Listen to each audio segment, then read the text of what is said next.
जय हिंद दोस्तों, मेरा नाम है विशाल सोमाई और आप देख रहे हैं हमारा channel Vidyasthal. This channel has been created to provide education services to the student of chartered accountants, company secretaries and cost accountant at all levels.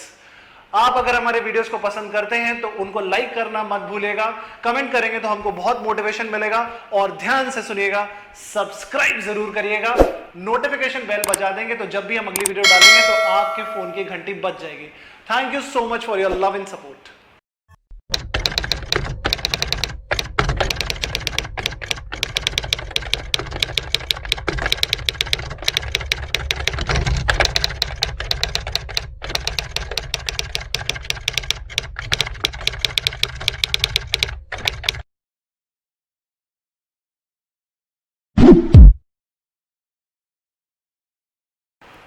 नमस्कार, सत श्री अकाल, सलाम वालेकुम and very good morning all of you. कैसे हैं आप सब लोग? उम्मीद करता हूं आप सब बहुत बढ़िया होंगे। मैं भी बहुत बढ़िया हूं और आज से हम शुरू कर रहे हैं अपना इनकम टैक्स का ये नया बैच। इनकम टैक्स का नया बैच है तो ऑब्वियसली शुरू करेंगे इनकम टैक्स के इंट्रोडक्शन से और स्क्रीन पे आपके सामने है इनकम टैक्स का इंट्रोडक्शन। आइए शुरू कर देते हैं।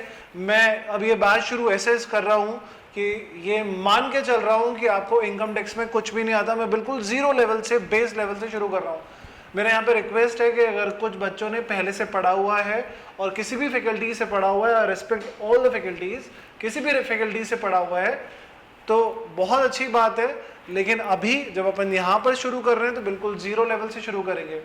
मेरा उन बच्चों से रिक्वेस्ट है जो पहले से पढ़ चुके हैं। जब क्या होता है, अपन पहले से पढ़ चुके होते हैं ना, कुछ चीज़ें अपने को आती होती हैं, तो जब अपन वापस से पढ़ते हैं तो वी स्टार्ट टू कंपैरिजन, क्योंकि अपने बैक ऑफ द माइंड में कुछ ना कुछ चीज़ें तो होती है ना, तो अपन उसके साथ रिलेट करने की कोशिश करते हैं। बिल्कुल हटा दीजिए सब कुछ।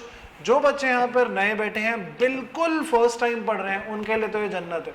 शुरू से उनको डाटा मिलेगा, एकदम क्लियर डाटा मिलेगा। और जो बच्चे पहले कभी एक आध बार कुछ चैप्टर्स पढ़ चुके हैं वो शुरू से ढंग से पढ़ने की कोशिश करें। चलिए शुरू करते हैं अपन income tax introduction. Here we go. तो मैंने शुरू में कुछ थ्योरी का पार्ट जो है इनको मैंने क्वेश्चन वाइज फ्रेम करा है और आपके लिए बहुत ब्यूटीफुल स्लाइड्स बनाई है। देखते चलते हैं। तो पहला क्वेश्चन अपना जो कि अपन को जानना जरूरी है, meaning, purpose and objective of taxes, कि क्या मतलब है टैक्स का, पर्पस क्या है, ऑब्जेक्ट क्या है टैक्स कलेक्ट करने का, टैक्स होता क्या है, कौन टैक्स कलेक्ट करता है, कैसे टैक्स कलेक्ट करते हैं, ये सब एक एक करके अपन क्वेश्चन डील करेंगे। तो सबसे पहले meaning, purpose and objective of taxes. देखिए ये जो अपन टैक्स कलेक्ट करते हैं ये होता क्या है।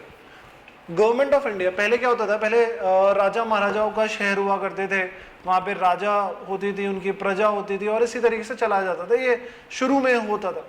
उसके बाद अब ये डेमोक्रेटिक कंट्री बन गई है। अब now this country has been run by the government of India.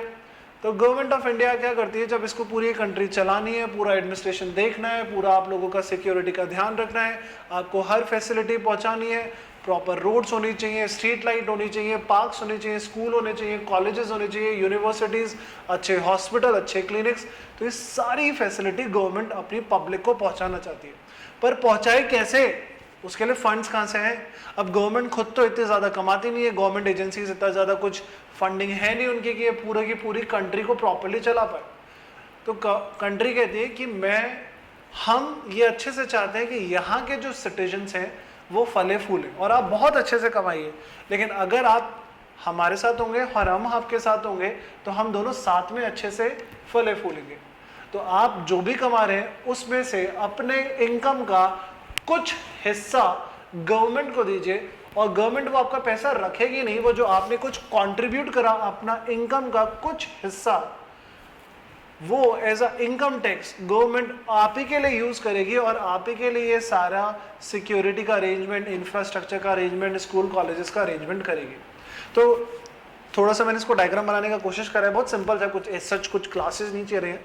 देखें ओके, ये देखिए ये पब्लिक है, एक मास दिखा रखा है मैंने, और गवर्नमेंट क्या करती है, इन लोगों से फंड कलेक्ट करती है, collect funds from the public by way of taxes. ये पब्लिक जो भी कमा रही है इससे गवर्नमेंट क्या करती है, इनकी इनकम का कुछ छोटा सा कंट्रीब्यूशन, कितना कंट्रीब्यूशन कैसे लेते हैं वो मैं आगे सिखाऊंगा, कुछ छोटा सा कंट्रीब्यूशन गवर्नमेंट अपने पास ले लेती है।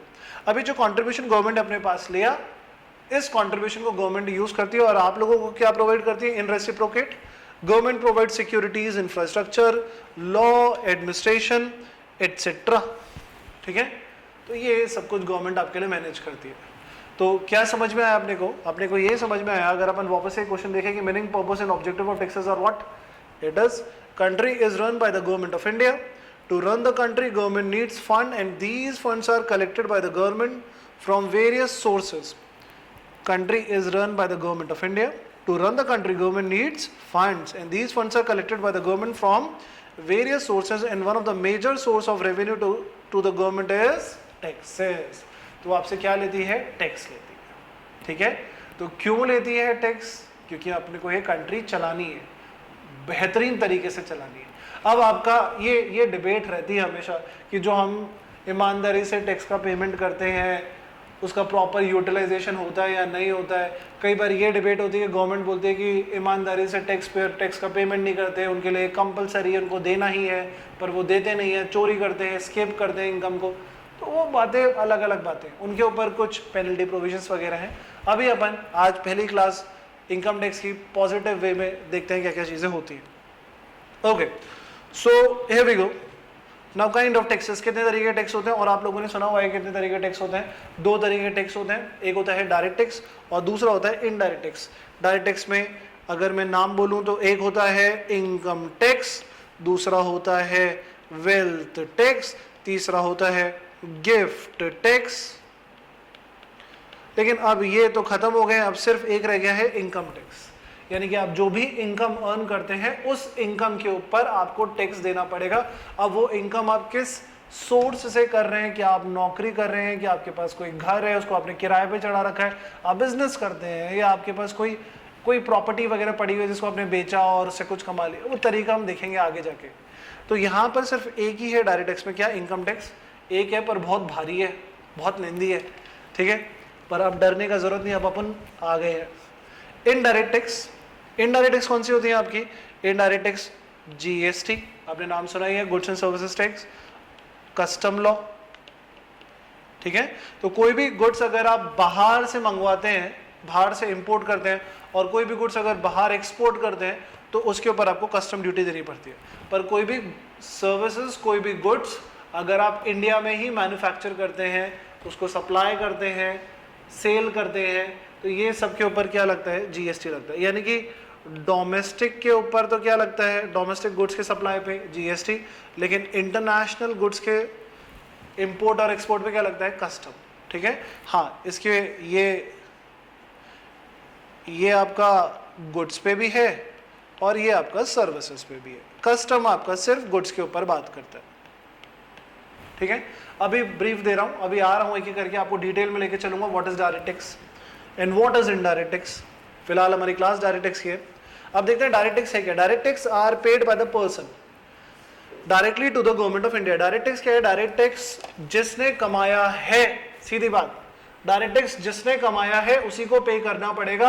आपने कमाया है, आपको पे करना पड़ेगा, मैंने कमाया है, मुझे पे करना पड़ेगा, कंपनी ने कमाया, एबीसी लिमिटेड ने, एबीसी को पे करना पड़ेगा, पीक्यूआर फर्म ने कमाया है, पीक्यूआर फर्म को देना पड़ेगा। तो जिसने कमाया है वही पे करेगा डायरेक्टली। तो अगर मैं दो बातें बोलूं कि कमाया किसने, कंपनी ने, कमाया किसने, कंपनी ने, तो असर भी किस पे होगा, कंपनी पे, इंपैक्ट भी किस पे, कंपनी। तो टैक्स इंसिडेंस भी कौन भरेगा, कंपनी पे भरेगी और कंपनी ही टैक्स का पेमेंट करेगी। तो यहां पर कोई बीच में नहीं आने वाला है। जो कमा रहा है, मैं कमा रहा हूं, अगर देखिए मैं आपको बताता हूं, मैं बहुत बढ़िया कमा रहा हूं, ऐसे मजे लेते हैं, मैं 20 लाख रुपए कमा रहा हूं आपको पढ़ाने से, हर साल मिनिमम 20 लाख रुपए कमा रहा हूं। तो ये जो 20 लाख रुपए मैं कमा रहा हूं उसके ऊपर टैक्स का पेमेंट कौन करेगा, आप कर देंगे, कोई और कर देगा, कोई भी नहीं करेगा। बोला जो कमा रहा है डायरेक्टली कमा मैं रहा हूं, इंजॉय मैं कर रहा हूं, सेविंग मैं कर रहा हूं, तो उसके ऊपर टैक्स का बर्डन भी किसको लेना पड़ेगा, डायरेक्टली मुझे ही लेना पड़ेगा। So direct taxes are paid by the person directly to the government. Paid by the person, अगर आप ही पे कर रहे हो तो आप कौन कहलाते हो, टैक्स पेयर कहलाते हो, ठीक है। तो मुझे ही पे करना है, ये बर्डन मैं किसी और के ऊपर शिफ्ट नहीं कर सकता हूं। मैंने एंजॉय करा है, I have to bear this burden. The person paying the taxes can not shift its burden on some other person, ठीक है। तो इतना बात क्लियर है जी, क्लियर है सर। ओके, अब आगे बढ़ूं मैं, तो लिखा हुआ है in case of direct tax impact and incidence are on the same person, obviously. impact मतलब किसके ऊपर ये impose हो रहा है, ये डायरेक्ट टैक्स किसके ऊपर impose होता है सर, डायरेक्ट टैक्स impose होता है पर्सन के ऊपर, किसके ऊपर, पर्सन के ऊपर। अगर मैं इंडिविजुअल हूं तो इंडिविजुअल के ऊपर, अगर मैं कंपनी हूं तो कंपनी के ऊपर, अगर मैं फर्म हूं तो फर्म के ऊपर। ये किसके ऊपर होता है, पर्सन के ऊपर होता है, एक बात ध्यान रखना, ठीक है। तो ये इंपोज किसके ऊपर हुआ, लेवाई किसके ऊपर हुआ, चार्ज किसके ऊपर हो रहा है, इंपैक्ट, इंपोजिशन पर्सन के ऊपर, ठीक है। और इंसिडेंस भी किसको, यानी कि फाइनली टैक्स इंसिडेंस, टैक्स का इंसिडेंस भी किसके ऊपर होगा, इसी पर्सन के ऊपर। तो यही पर्सन के ऊपर इंपोज किया जाता है टैक्स, और इसी पर्सन के ऊपर टैक्स इंसिडेंस लगता है, यानी कि इसी को टैक्स का पेमेंट करना पड़ता है। Done, okay. अब आते हैं अपन इनडायरेक्ट टैक्स। इनडायरेक्ट टैक्स क्या है, indirect tax are those taxes which the tax payer pays indirectly, यानी कि ये भी टैक्स पेयर ही रहता है। जैसे मैं था, मैं डायरेक्ट टैक्स पे कर रहा था, वैसे ही इनडायरेक्ट टैक्स में मैं पे करता हूं, लेकिन मैं डायरेक्ट टैक्स डायरेक्टली गवर्नमेंट को देता था, यानी कि मैं ही कमाता था और मैं ही पे करता था। पर इनडायरेक्ट टैक्स पे तो मैं कर रहा हूं, पर डायरेक्टली नहीं दे रहा हूं, by virtue of some another person दे रहा हूं। ये क्या बोला मैंने, by virtue of some another person दे रहा हूं, यानी कि पे तो मैं कर रहा हूं, टैक्स इंसिडेंस तो मेरे ऊपर ही है, पर्सन के ऊपर ही है, पर इंपैक्ट मेरे ऊपर नहीं आ रहा है, यानी कि इंपोज मेरे ऊपर नहीं हो रहा है, मेरे ऊपर इंपोज नहीं किया जा रहा है। किसके ऊपर इंपोज किया जाता है, सिंपल, पहले बात समझना कि जो इनडायरेक्ट टैक्स है वो इंपोज किसके ऊपर होता है भैया, वो इंपोज होता है पर्सन के ऊपर नहीं, गुड्स एंड सर्विसेज के ऊपर। अगर आपने कोई भी गुड्स खरीदे या कोई भी सर्विसेज ली तो इनडायरेक्ट टैक्स उसके ऊपर लगता है। मैं एक सीधा बात बोलता हूँ, लेट से मैंने बोला कि मैं 20 लाख रुपए कमाता हूँ, ठीक है, 20 लाख में से गवर्नमेंट ने बोला कि टैक्स का पेमेंट करो, मैंने कहा हाय, बोला कितना, बोला आपको पता ही है, वो सब आपको कैलकुलेशन मैं भी अभी सिखाई दूंगा। मैंने टैक्स कंप्यूटेशन किया, ऐसे मान के चलते हैं लमसम मैंने 4 लाख रुपए का टैक्स का पेमेंट करा, 4 लाख का पेमेंट करा, तो अभी बताओ मेरे पॉकेट में कितना रह गया, 16 लाख। अब 16 लाख टैक्स पेमेंट कर दिया ना, आए हाय बढ़िया, नींद आएगी, अब टैक्स का पेमेंट हो गया, लेकिन अभी मेरे पास 16 लाख रुपए जो बचे, 16 लाख को मैंने कहा एंजॉय तो करूँ लाइफ को, तो मैं लाइफ को एंजॉय करने लगा। मैंने अपने मोबाइल रिचार्ज कराया, मैं मूवी देखने गया, मैं होटल में खाना खाने गया, मैं एडवेंचर आइलैंड में गया, वहां पर झूले खाने गया, मैं जहां भी जा रहा हूँ, जो भी टिकट ले रहा हूँ उसके ऊपर एक अलग टैक्स लग रहा है। मैं खाना खाने जा रहा हूँ तो जीएसटी लग रहा है, मैं मूवी देखने जा रहा हूँ तो एंटरटेनमेंट टैक्स लग रहा है, मतलब मैं जहां जा रहा हूँ, जो टिकट प्रोक्योर कर रहा हूँ उसके ऊपर टैक्स लग रहा है। वो जो मैं फैसिलिटीज ले रहा हूँ, वो जो मैं सर्विसेज ले रहा हूँ, उन सब के ऊपर जो मुझे टैक्स देना पड़ रहा है वो कौन सा टैक्स है, इनडायरेक्ट टैक्स। और ये टैक्स कौन सा है, डायरेक्ट टैक्स पे करने के बाद, ठीक है। तो इनडायरेक्ट टैक्स किसके ऊपर लगता है, गुड्स के ऊपर और सर्विसेज के ऊपर, ठीक है। अच्छा, ये इंपोज जो हुआ ये कैसे हुआ, ये बात समझना।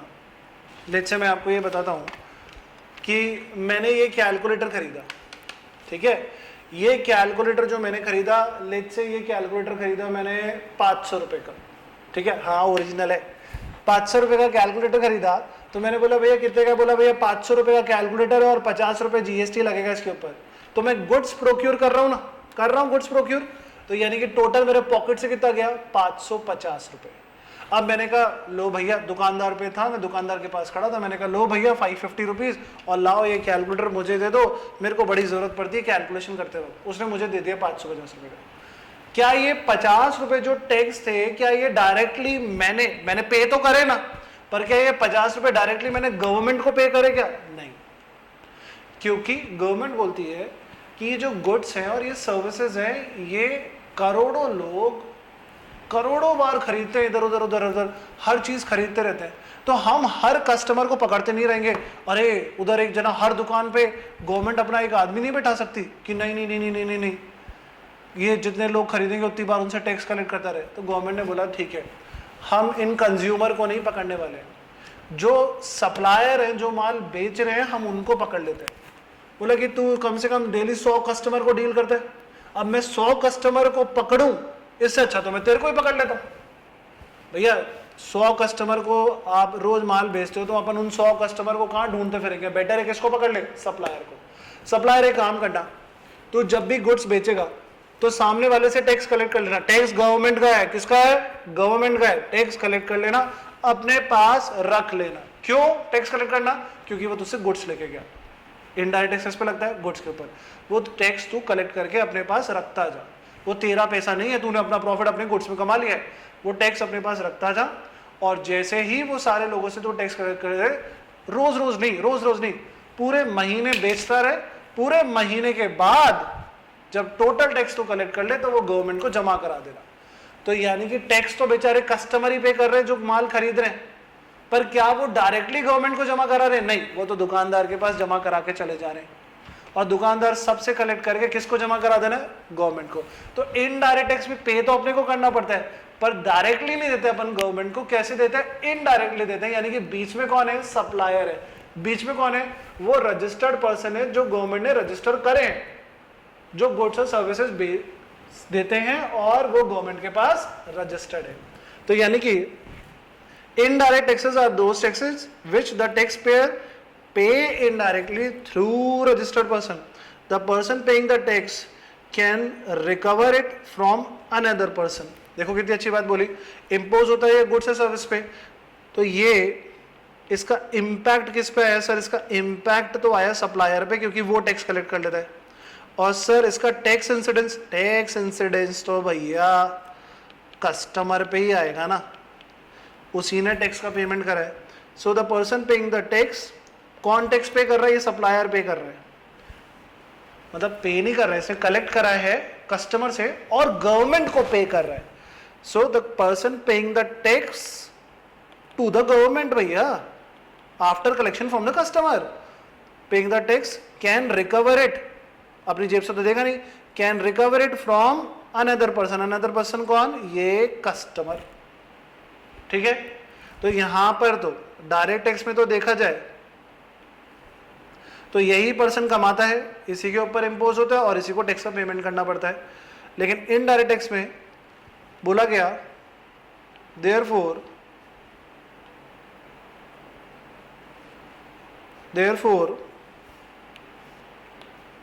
इन case of indirect tax impact and incidence, यानी कि इम्पैक्ट किसके पे पड़ता है? सप्लायर के ऊपर, एंड इंसिडेंस किसके ऊपर पड़ता है? कस्टमर के ऊपर, आर ऑन डिफरेंट पर्सन। समझ में आई बात? ठीक है, क्लियर है बात? अब देखो यहां पर अगर मैं क्रक्स बनाऊं थोड़ा सा बात का, तो मुझे क्या समझ में आया मैं आपको बताता हूं।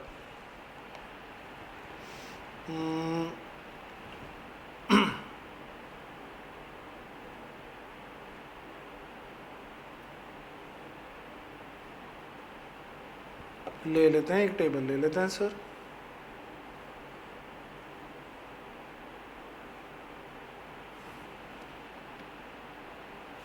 देखो अगर सीधी बात करें तो ये हो गया डायरेक्ट टैक्स और ये हो गया indirect tax.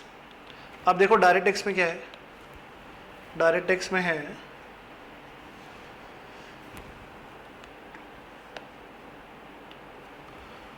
Direct tax is imposed on, बताओ इम्पोजिशन किसके ऊपर है? इम्पोज्ड ऑन पर्सन, पहली बात। अच्छा, इनडायरेक्ट टैक्स किसके ऊपर लगता है? Indirect tax is imposed on, बोलो, गुड्स एंड सर्विसेज। ठीक है, ये हो गया पहला पॉइंट। अब अपन लेते हैं दूसरा point. The burden under direct tax cannot be shifted। क्या अपन बर्डन डायरेक्ट टैक्स का शिफ्ट कर सकते हैं क्या? नहीं, आपने पे करा है तो आपको जमा कराना पड़ेगा। मजे आपने करे हैं, कमाया आपने, एंजॉय आपने करा है, तो टैक्स का पेमेंट भी कौन करेगा? आप। इनडायरेक्ट टैक्स में बोल रहे हैं कि भैया the burden under indirect tax can be shifted. Sir ये कैसे हुआ, ये समझाओ जरा। पापा देखो बहुत सिंपल सा बात बोल रहा हूं, बहुत सिंपल सा बात।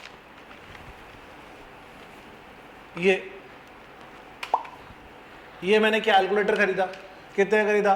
550 रुपये का, बढ़िया ओरिजिनल एकदम जकास।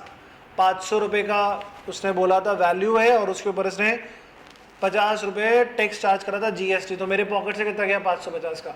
अभी मैंने खरीदा था, मैं इसको लेके अपने घर जा ही रहा था, मेरे को मेरा दोस्त मिल गया, बोला यार क्या गजब कैलकुलेटर है।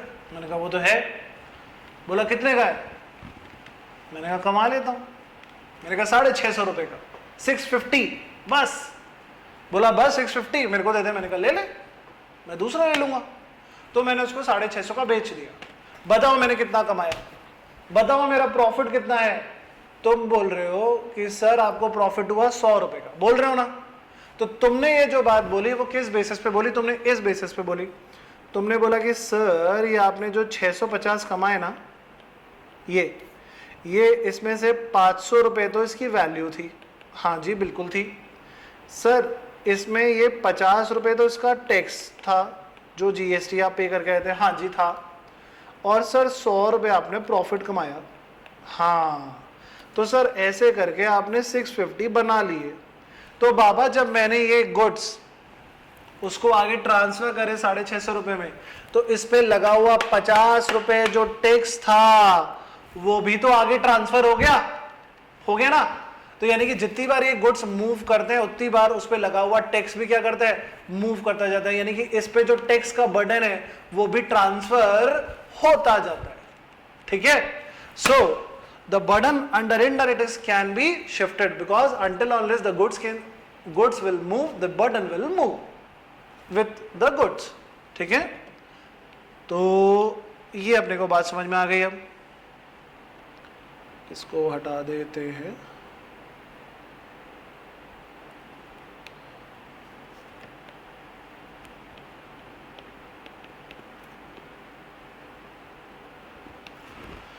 ठीक है जी, अब आते हैं अपन पॉइंट नंबर 3 पे। देखा जाए पॉइंट नंबर 3 क्या है?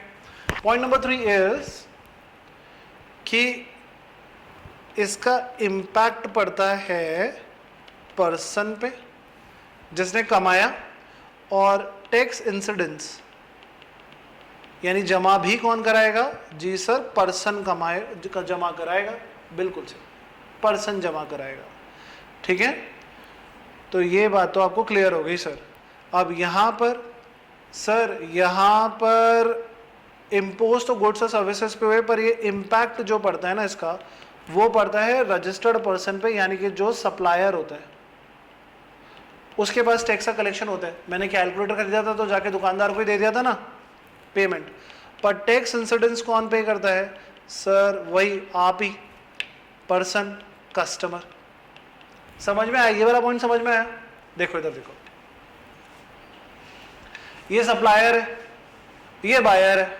ये सप्लायर के पास माल पड़ा हुआ था, बोला ये भाई खरीदेगा क्या? बोला हाँ खरीदूंगा। ये बोला ये ले, बेच दिया। हाँ बढ़िया। बोला टैक्स इनवॉइस तो दे। बोला ले यार, मना है क्या? 6000 का है, उसके ऊपर जीएसटी है 5%, 300 रुपये तो पॉकेट से दे तू। 6300 कितने की वैल्यू है इसकी? 6300। बोला ठीक है 6300। बोला चलेगा? बोला चलेगा। तो यहां पर इसने सेल करा और कितना चार्ज करा? 6000। इस सेल में इसकी कॉस्ट भी होगी, इस सेल में इसका प्रॉफिट भी जोड़ा होगा इसने, तो ये तो हमारा है। ये जो जीएसटी से कलेक्ट कर रहा है कस्टमर से, ये किसका पैसा है सर? ये गवर्नमेंट का पैसा है। गुड्स के ऊपर ये जो चार्ज कर रहा है जीएसटी, ये क्या है? ये इनडायरेक्ट टैक्स है सर। ठीक है? बोला ठीक है सर। तो देखा जाए तो ये कौन है सर? इसके ऊपर इम्पैक्ट हुआ टैक्स कलेक्शन का, तो ये गवर्नमेंट को पे करेगा। और ये कौन है? इसने टैक्स इंसिडेंस बेयर किया, तो इसने दिया इसको और ये देगा गवर्नमेंट को। अभी क्लियर है? क्लियर है? बोलो हाँ। हाँ ठीक है। अब next question. Next question sir, next question. Who has power to levy and collect taxes? बताओ किसके पास पावर है? Who has power to levy and collect taxes? ये पावर किसके पास हो सकती है? टैक्स एक बड़ी चीज है जिससे पूरी कंट्री चलती है, तो ये टैक्स लगाने की पावर किसके पास हो सकती है?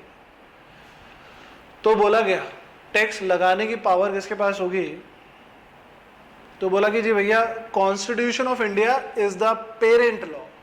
बोला जितने भी एक्ट है, जितने भी लॉ हैं, उन सबका फादर कौन है, the father of every act and law is constitution.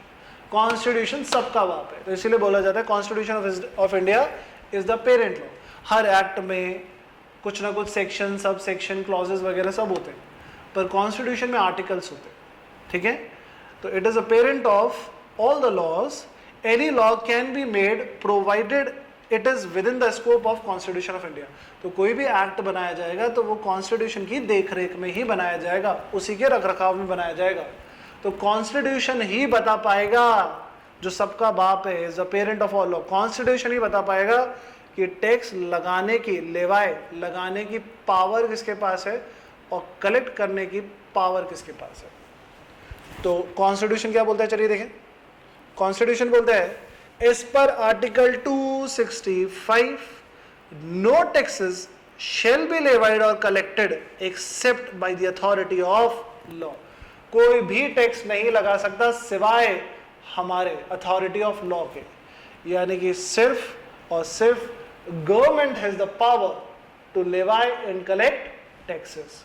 कौन सी गवर्नमेंट, कैसे गवर्नमेंट, बोला आर्टिकल 246 ऑफ द कॉन्स्टिट्यूशन। देखो कॉन्स्टिट्यूशन कह रहा है कि सिर्फ हमारे पास पावर है और कोई नहीं लगा सकता, पहले बता दें। तो कॉन्स्टिट्यूशन के पास पावर है, तो कॉन्स्टिट्यूशन गिव्स पावर। आर्टिकल 246 क्या बोल रहा है कि constitution gives power to levy various taxes between centre and state government with the help of schedule 7। तो आपको लॉ बनाने की, लॉ टैक्स लगाने की और टैक्स कलेक्ट करने की पावर कॉन्स्टिट्यूशन देता है सेंट्रल गवर्नमेंट को और स्टेट गवर्नमेंट को।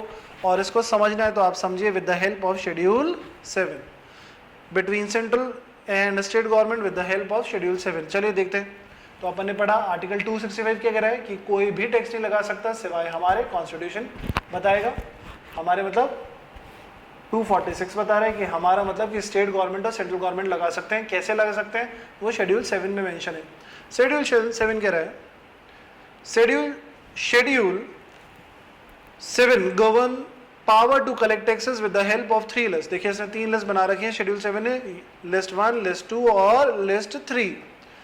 लिस्ट 1 है यूनियन लिस्ट, यानी कि सेंट्रल के लिस्ट, यानी कि लिस्ट 1 में अब जो भी एक्ट आने वाले हैं वो किसने बनाए हैं, सेंट्रल गवर्नमेंट ने बनाए हैं। सेंट्रल गवर्नमेंट बनाता है, एक ड्राफ्ट बनाता है, बिल बनाता है, फिर वो पार्लियामेंट के सामने रखा जाता है। पार्लियामेंट के दोनों हाउसेज उसको पास करते हैं और प्रेसिडेंट की असेंट मिलती है, तो जाके एक्ट बनता है, ठीक है। तो लिस्ट 1 में जो भी एक्ट बने हैं उसके ऊपर पीछे बिल किसने बनाया था, ड्राफ्टिंग किसकी थी, सेंट्रल गवर्नमेंट की। लिस्ट 2 में स्टेट गवर्नमेंट और लिस्ट 3 में कॉन्करेंट लिस्ट, यानी कि दोनों, सेंट्रल गवर्नमेंट और स्टेट गवर्नमेंट दोनों। तो लिस्ट 1 बोल रहा है कि central government has exclusive power, और कोई भी नहीं है, सिर्फ एक्सक्लूसिव पावर किसके पास है, सेंट्रल गवर्नमेंट के पास है exclusive power to make laws, ठीक है। अब इसमें देखिए कौन कौन से हैं, मैंने सारे तो नहीं लिखे, अभी सिर्फ एग्जांपल देने के लिए 2-4 लिख दिए यहाँ पर कि आपको समझ में आ जाए कौन कौन से हैं।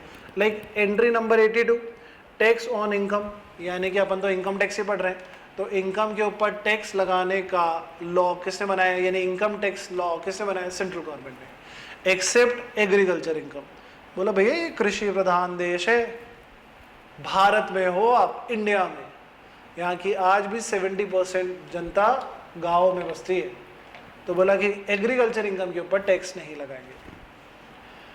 दूसरा एंट्री नंबर 83 कस्टम ड्यूटी, जब भी आप इंपोर्ट एक्सपोर्ट करते हो तो कस्टम ड्यूटी लगती है, उसके ऊपर लॉ किसने बनाया, सेंट्रल गवर्नमेंट ने। एक्साइज ड्यूटी पेट्रोलियम प्रोडक्ट्स पे, ठीक है। अब आगे अपन लिस्ट 2 पे, सर वो आपने जीएसटी तो बताया नहीं, जीएसटी भी तो आ गया अब, हाँ बेटा जीएसटी भी आ गया। जीएसटी के लिए कॉन्स्टिट्यूशन में अमेंडमेंट हुआ था 101, जिसमें एक नया आर्टिकल आया 246A, उसने बोला कि जीएसटी डुअल मॉडल पे है, सेंट्रल गवर्नमेंट स्टेट गवर्नमेंट दोनों मिलकर बनाते हैं, दोनों मिलके करते हैं, वो मैं आपको जीएसटी में पढ़ाता हूँ, फिर भी मैं यहाँ पे लिख देता हूँ, इसके ऊपर है आर्टिकल 246A, ठीक है। चलिए अभी लिस्ट 2 स्टेट लिस्ट के पास यहाँ पर एक्सक्लूसिव पावर है टू मेक लॉ, कौन कौन सी, entry 46 tax on agriculture income, excise duty on liquor for human consumption. बाबा अच्छी चीज़ तो नहीं है ह्यूमन कंजम्पशन के लिए पीना, लेकिन इसके बिना चलता भी नहीं है। स्टेट कहती है कि और कहीं पर सेक्रीफाइस कर लेंगे, लेकिन सारी कमाई इसी से, इतने ज़्यादा पियक्कड़ बैठे हैं इस कंट्री में। तो तुमको पता है ना कि बुरी हालत थी कंट्री की, बुरी। कोरोना की वजह से लॉकडाउन 1 2 3 4 5 चल रहा है, लेकिन बीच में बोला कि नहीं, एक बार ठेके खोल ही दिए जाए। और जैसे ही ठेके खोले, आपने देखा कहाँ कहाँ तक किलोमीटर्स तक लाइन लगी हुई थी। 70% ज़्यादा टैक्स लगाने लगी दिल्ली गवर्नमेंट में, तो भी बिक रहा है दबादब, इतने पियक्कड़ बैठे। तो यहाँ से ही तो स्टेट लिस्ट को असली पैसा मिल रहा है। Excise on liquor for human consumption, electricity duty, tax on vehicles, tolls, tax on profession, stamp duty, ये सब के ऊपर स्टेट गवर्नमेंट ही टैक्स कलेक्ट करती है। कॉन्करेंट लिस्ट, यानी कि यहाँ पर लॉ कौन बनाते हैं? दोनों गवर्नमेंट बनाती है, both the governments will make law together, ठीक है। जैसे कि प्रॉपर्टी टैक्स और हाउस टैक्स। समझ में आया? थोड़ा बहुत तो आया। चलिए अब next question, how laws are enacted by central government. Central government law बनाती कैसे है? देखें, central government laws are enacted through parliament. मैंने बोला था आपको, लॉ सेंट्रल गवर्नमेंट बनाती है, लेकिन सेंट्रल गवर्नमेंट बनाती है, पास नहीं हो गया। जब तक वो पास नहीं होगा, आपके सामने नहीं आएगा, अपन उसको पढ़ेंगे नहीं, अपन उसको फॉलो नहीं करेंगे, अपन उसके प्रोसीजर्स के कंप्लायंसेस को नहीं देखते, ठीक है। तो central government laws are enacted through parliament and approval of honourable president of India is must after that. तो देखो मैं सीधा सीधा बताऊं, मैंने ना स्लाइड बनाई है, चिंता मत करो। सबसे पहले क्या करते हैं ये लोग, ड्राफ्ट वगैरह बना देते हैं, और ड्राफ्ट पे कुछ बढ़िया लोगों की एक्सपर्ट ओपिनियन ले लेते हैं, एक्सपर्ट लोगों की ओपिनियन फ्रेम करते हैं, और फिर उसको इस ड्राफ्ट को थोड़ा सा बढ़िया बना के पार्लियामेंट में, राज्यसभा और लोकसभा में अपना बिल रख देते हैं, ठीक है। वो सुना है ना मैंने, बिल रख दिया है, अब देखते हैं क्या होगा। फिर पार्लियामेंट में ये बिल अगर पास हो जाता है तो इसको प्रेसिडेंट के सामने रख देते हैं, प्रेसिडेंट इसके ऊपर असेंट दे देते हैं, साइन कर देते हैं, बोले बिल्कुल बहुत बढ़िया, तो ये एक्ट बन जाता है, ठीक है। तो central government laws are enacted through parliament, पहले कहाँ जाता है? पार्लियामेंट के पास जाता है, and then approval of honourable president is must. इसी तरीके से स्टेट गवर्नमेंट क्या करती है? State government are enacted through state assembly, state legislation होते हैं उनके पास जाता है, और फिर अप्रूवल मिलता है ऑनरेबल प्रेसिडेंट ऑफ स्टेट का। थर्ड इज, क्योंकि income tax is a matter of central state, since income tax is a matter of state, ये इसका मैटर है इनकम टैक्स, अभी अपन ने देखा एंट्री नंबर 82 में। Therefore central government has enacted income tax act 1961 through parliament, ठीक है। Done? बोलो हाँ। मैं सिखा रहा हूँ, प्रोसीजर सिखा रहा हूँ, चिंता ना करो। देखो प्रोसीजर देखो, what is the procedure of making any law. सबसे पहले क्या करते हैं? एक ड्राफ्ट बनाते हैं, सेंट्रल गवर्नमेंट ने ड्राफ्ट बनाया, ऐसा ऐसा होना चाहिए, ये सब होना चाहिए, बोलो ठीक है, बढ़िया, बहुत बढ़िया। अब ये ड्राफ्ट के बाद कुछ एक्सपर्ट ओपिनियन लिया, बोलिए बताइए आपको क्या लगता है? एक्सपर्ट से बोला कि इसमें थोड़ा सा ये ऐसा चेंज कर दो, कुछ अपना बात बताया। पब्लिक ओपिनियन लिया कि इस तरीके से हम जाना चाहते हैं, आपके कोई व्यूज हैं तो प्लीज बताइए, हमको सही लगे तो हम इनकॉर्पोरेट करेंगे। तो these are just opinions of experts of public. If central government fit कि if central government opines that it is fit to incorporate the same, तो वो अपने ड्राफ्ट में इसको भी प्लस कर लेगी, नहीं तो नहीं करेगी। मांग लिए ओपिनियन, क्या पता कुछ अच्छा मिल जाए। अब जब ये ड्राफ्ट हुआ तो इसको इन्होंने फाइनलाइज करके ओपिनियन वगैरह लेने के बाद इसको एज अ बिल पेश करा पार्लियामेंट में, ठीक है। पार्लियामेंट में आपको पता है दो हाउसेज होते हैं, एक होता है अपना अपर हाउस, एक होता है लोअर हाउस। जो लोअर हाउस होता है वो होती है अपनी लोकसभा, जो आप लोगों ने चुनी है, लोकसभा, है ना। तो लोकसभा में बैठते हैं सब लोग, तो ये हो गई अपना लोअर हाउस और ये हो गया अपना अपर हाउस। लोअर हाउस क्या? लोकसभा। अब लोकसभा में हर स्टेट में तो बीजेपी है, तो कोई भी बिल पास करती है सेंट्रल गवर्नमेंट, तो लोकसभा में तो वो यूजुअली पास हो जाता है क्योंकि मेजोरिटी बीजेपी के पास है आज की डेट में तो, ठीक है। फिर ये जाता है अपर हाउस में, जो कि क्या है आपकी राज्यसभा। अब राज्यसभा में कौन से लोग बैठते हैं? राज्यसभा में बैठते हैं स्टेट के रिप्रेजेंटेटिव, ठीक है, स्टेट के लोग बैठे होते हैं, माने जाने लोग, और कुछ सीट वैकेंट होती है जो प्रेसिडेंट फिल करता है।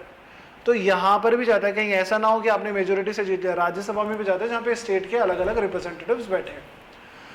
यहाँ पर दोनों हाउसेज में जाने के बाद अगर लगता है कि सब कुछ सही है तो वो इसको पास कर देते हैं। तो पास होने के बाद ये आगे फॉरवर्ड हो जाते हैं प्रेसिडेंट के पास, ऑनरेबल प्रेसिडेंट ऑफ इंडिया के पास, और उसके ऊपर जब ऑनरेबल प्रेसिडेंट ऑफ इंडिया अपनी असेंट दे देते हैं, हस्ताक्षर कर देते हैं, मान जाते हैं कि हाँ ये सही है, तो फिर एक्ट पास हो जाता है, ठीक है। तो कई बार हम ऐसा बोलते हैं कि सेंट्रल गवर्नमेंट ने एक्ट बनाया। सेंट्रल गवर्नमेंट एक्ट थोड़ी ना बनाएगा, एक्ट बना रही है पार्लियामेंट, क्योंकि दोनों हाउसेज अगर उसको पास नहीं करते तो वो नहीं बनता। सेंट्रल गवर्नमेंट तो एक रूलिंग पार्टी है आज की डेट में, ठीक है। तो वो प्रस्ताव रखती है बिल के थ्रू, उस प्रस्ताव को अगर पारित कर दिया, मैं हिंदी में तो गद्दी बोलूँगा, उस प्रस्ताव को अगर पास कर दिया जाता है तो वो बिल पास हो जाता है, उसके ऊपर ऑनरेबल प्रेसिडेंट अपनी असेंट दे देते हैं। समझ में आया? चलिए, तो ये तो हुआ अब अपना इनकम टैक्स एक्ट, ओके। तो अगर मैं पीछे जाऊं तो इसी के थ्रू अपना इनकम टैक्स एक्ट आया था, इनकम टैक्स एक्ट 1961, ऐसे ही पास हुआ था 1961 में, ठीक है।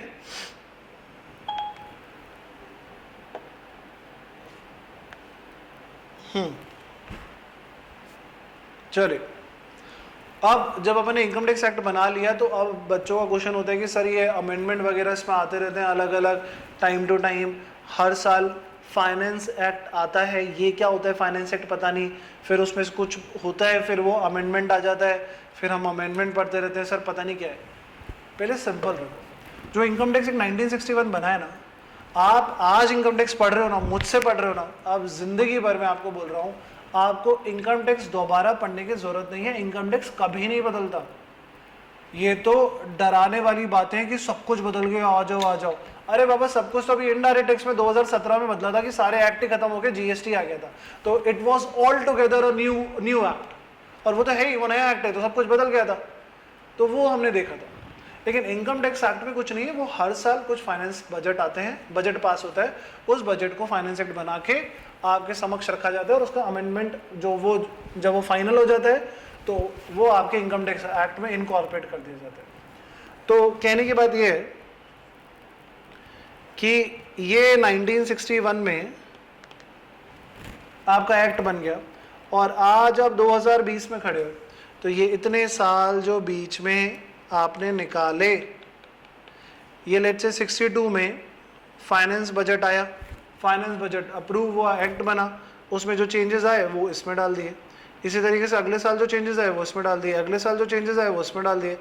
ये हर साल कुछ ना कुछ छोटे मोटे 2 या 3 या 4 मैक्सिमम अमेंडमेंट आते हैं, और वो इसमें इनकॉर्पोरेट हो जाते हैं। वो भी अमेंडमेंट इसलिए आते हैं क्योंकि डेली जो चलन हो रहा है, रोज सोसाइटी में जो चेंजेस होते हैं, उसे गवर्नमेंट कंसिडर करती है, और कंसिडर करने के बाद आपके सामने रख देती है कि लीजिए सर, अब आज की डेट में ये सिनारियो है, आपकी ये डिमांड्स थी, हमने आपको ये रिलीफ दिए, हमने आपको ये बेनिफिट्स दिए, हमने आपको ये वाले रिलीफ देके ये वाले रिलीफ ले लिए हैं। अल्टीमेट इफेक्ट कभी ज़्यादा होता है, कभी कम होता है, उस पर एक्सपर्ट्स अपनी ओपिनियन देते रहते हैं, लेकिन ये अमेंडमेंट फाइनली जाते किस में है? मेन एक्ट में, ठीक है। तो वो ज़्यादा चिंता वाली बात नहीं है, ठीक है। तो how amendments are made in taxation law, ये भी मैंने आपको अच्छे से समझाने की कोशिश करी है। अमेंडमेंट्स आर मेड एनुअली, हर साल बनाए जाते हैं, in the tax law with the help of finance act, यानी कि हर साल फाइनेंस एक्ट आता है, फाइनेंस एक्ट में जो चेंजेस होते हैं वो इनकॉर्पोरेट हो जाते हैं इनकम टैक्स एक्ट में, ठीक है। कैसे सिखा रहा हूँ, कंफ्यूज तो होना ही नहीं है, जब तक विशाल सोमाई बैठा है टेंशन लेने का नहीं, okay. Define the term previous year, मैं एकदम से ये क्वेश्चन बीच में लेके आया हूँ, define the term previous year, क्योंकि मैं आपको समझाना चाहता हूँ कि करते क्या है। अब देखो, आप लोगों ने क्या करा, इनकम कमाई, बेहतरीन तरीके से इनकम कमाओ, भगवान करे खूब कमाओ, करोड़ों अरबों में कमाओ, खरबों में कमाओ, अरबों में उड़ाओ, अय्याशी करो, ऐश करो, जिंदगी जियो। तुमने इनकम कमाई, तो अब इनकम कमाई है तो तुमको इनकम टैक्स तो पे करना पड़ेगा। तो क्या होता है कि जब आप इनकम अर्न कर रहे हो, जैसे आज 8 जून है, आपने इनकम अर्न करी तो गवर्नमेंट को बोला यार इनकम अर्न करी, गवर्नमेंट को टैक्स पे करके आए। 9 जून को कमाया, टैक्स पे करके आए। 10 जून को कमाया, टैक्स पे करो। 11 ऐसे करते रहेंगे तो कमाएंगे कब? रोज जाके टैक्स ही पे करते रहेंगे, रोज बैंक की लाइन में खड़ा करते रहेंगे कि लो टैक्स जमा कराने आया हूँ। तो भैया कर लिया फिर तो मैंने धंधा। तो गवर्नमेंट बोलती है टेंशन मत लो, तुम कमा रहे हो, डायरेक्टली तुम ही पे कर रहे हो, तुम पे हमको पूरा भरोसा है, पूरा भरोसा है। बोला ना, तुम ही कमा रहे हो और तुम ही जमा करा रहे हो, तो आराम से पहले पूरा कमा लो, पूरे साल भर कमा लो, बीच में परेशान मत होना। साल भर कमा लो, पूरे 1 साल कमाओ, और पूरे 1 साल कमाने के बाद ये जो फाइनेंस हुआ, तुमने पूरे साल फाइनेंस के साथ ट्रांजेक्शन किया, इसको अगले साल अच्छे से कंप्यूट करना, और इस साल में जो कमाया था उस कमाई के ऊपर अपना टैक्स का पेमेंट कर देना अगले साल। तो क्या बोला गया? बोला गया कि अगर तुम, ये डायरेक्ट टैक्स में बोला गया, अगर तुम इनकम कमा रहे हो तो इस इनकम को पूरे साल कमाओ और इस इनकम के ऊपर इनकम टैक्स का पेमेंट कर दो। कब कर दो? एनुअली कर दो, क्योंकि ये लगता भी किसके ऊपर है? तुम्हारे ऊपर। देना भी किसको है? तुमको। अच्छा, इनडायरेक्ट टैक्स में बात करें तो इनडायरेक्ट टैक्स में किसके ऊपर लगता है? गुड्स के ऊपर लगता है। किसको पेमेंट करके आए हो? सर वो जिसे खरीदे थे गुड्स, वो कह रहा है कि आपके पास रजिस्टर्ड हूँ, उसने मुझे जीएसटी भी चार्ज करे। अच्छा अच्छा अच्छा अच्छा, ये किसके ऊपर लगता है? गुड्स एंड सर्विसेज के ऊपर। Okay okay okay. तो यार पैसा तो उसके पास पड़ा हुआ है, तुमने जो उसको दिया है वो गवर्नमेंट को देना है, उसके पास साल भर नहीं रखेंगे, ये मंथली देना पड़ेगा उसको, ठीक है। अब एनुअली देना होता है direct tax, indirect tax, GST, registered person को मंथली जमा कराना होता है। ये इस पे तुम ज्यादा हेडक मत लो, ये गवर्नमेंट डिसाइड करती है। आज की डेट में क्या प्रेजेंट पोजीशन है ये मैंने आपको बता दी, this is the present position, ये आज की डेट की सिचुएशन है, ठीक है। अच्छा चल, अब समझ में, ये तो समझ में आ गया कि पूरे साल भर कमाओ और अगले साल पे करो, हाँ। लेकिन ये जो साल है, ये जो ईयर है, ये 2 तरीके से बटा हुआ है। एक होता है आपका calendar year. Sir calendar year तो हमको समझ में आता है, हमारे घर में हर साल कैलेंडर लगता है, तो जब कैलेंडर लगता है तो पहला महीना जनवरी होता है और आखिरी महीना दिसंबर होता है। बिल्कुल सही। ऐसा तोप बच्चा मुझे मिल जाए तो बात ही क्या। January to December is known as calendar year. और दूसरा होता है फाइनेंशियल ईयर। फाइनेंशियल ईयर शुरू करते हैं अपन अप्रैल से। कब से? अप्रैल से। अच्छा बताओ, अप्रैल से शुरू करा तो 12 महीने कब कंप्लीट होंगे? सर ये दिसंबर तक तो 9 महीने हो रहे हैं, जनवरी फरवरी मार्च में होंगे सर। हाँ मार्च में। अपन यहां पर फॉलो करते हैं फाइनेंशियल ईयर अप्रैल टू मार्च। याद रहेगी ये बात, पक्का पक्का ये बात याद रहेगी। तो तुम अप्रैल से मार्च तक कमाओ, लेट्स तुमने अप्रैल 19 से लेके मार्च 20 तक कमाया, पूरे साल कमाओ। अब इसका टैक्स मत देना, इसमें पूरा कमा लो, इसका टैक्स कब देना? अगले साल देना। तो अगला साल कौन सा आएगा? अगला साल आएगा अप्रैल 20 से लेके मार्च 21 तक। हाँ सर, ये अगला साल आएगा। तो इसमें क्या करना है सर? इसमें हम कमाएंगे। हाँ, इसमें तुम कमाओगे, इसलिए इसको बोला, ये फाइनेंस का ट्रांजैक्शन करोगे इसलिए इसको बोला फाइनेंशियल ईयर। इसमें तुम क्या करोगे? सर इसमें हम कैलकुलेट करेंगे कि कितना कमाया। हाँ सर, हम इसमें कंप्यूट करेंगे। हाँ, सिनोनिम्स बहुत अच्छे आते हैं तुमको। और बोलो सर असेस करेंगे। हाँ, इसलिए इसको असेसमेंट ईयर बोलते हैं। क्या बोलते हैं? असेसमेंट। तो जिस साल में कमाते हैं उसको बोलते हैं फाइनेंशियल ईयर, और जिस साल में कंप्यूट करते हैं उसको बोलते हैं असेसमेंट ईयर। याद रहेगी बात, पक्का। तो बोलो टैक्स जब देते हैं तो वो कौन से साल का देते हैं? सर वो पिछले साल का देते हैं। बात सही बात। कब का देते हैं? सर पिछले साल का देते हैं, प्रीवियस ईयर का। किसका? प्रीवियस ईयर का। अरे गलत बोल गया क्या? Previous year, financial year. कोई बात नहीं, कोई बात नहीं।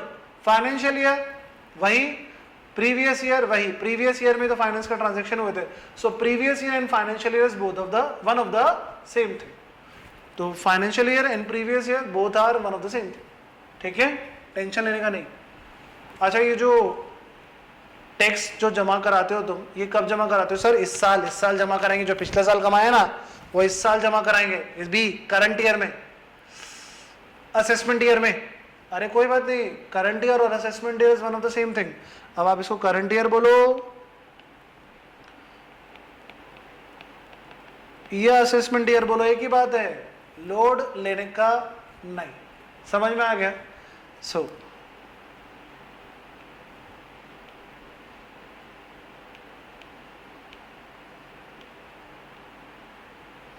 यहां पर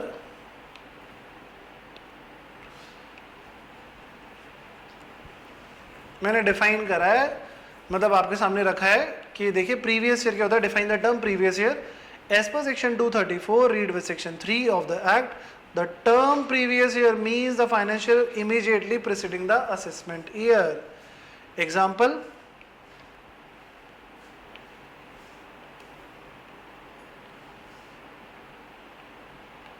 for the assessment year 2021, the previous year shall be period from the 1st April 19 to 31st March 2020, and the total income of the assessee earned in the previous year 1920 is assessed in assessment year 2020।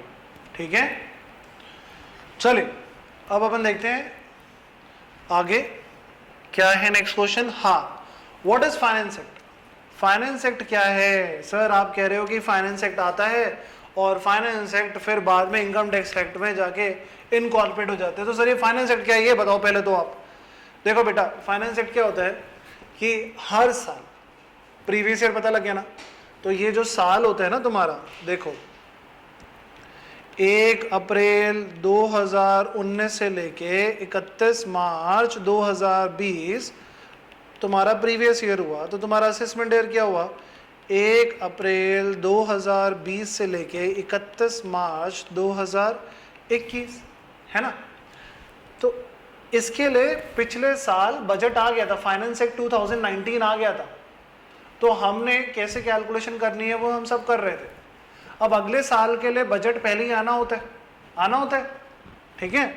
तो budget आना होता है, तो finance act क्या होता है, जब ये साल कंप्लीट हो रहा होता है ना, जब ये साल बेटा कंप्लीट हो रहा होता है 31 मार्च, तो बोला मार्च आने वाला है, तो उससे ये फिक्स है डेट, तो उससे एक महीना पहले फरवरी का जो भी लास्ट वर्किंग डे होता है, फरवरी का जो भी लास्ट वर्किंग डे होता है, उस दिन फाइनेंस मिनिस्टर जो हैं हमारे अभी साहिबा जो हैं, जो भी फाइनेंस मिनिस्टर हमारी मैडम है जो इस टाइम पे, उन्होंने बजट पास किया।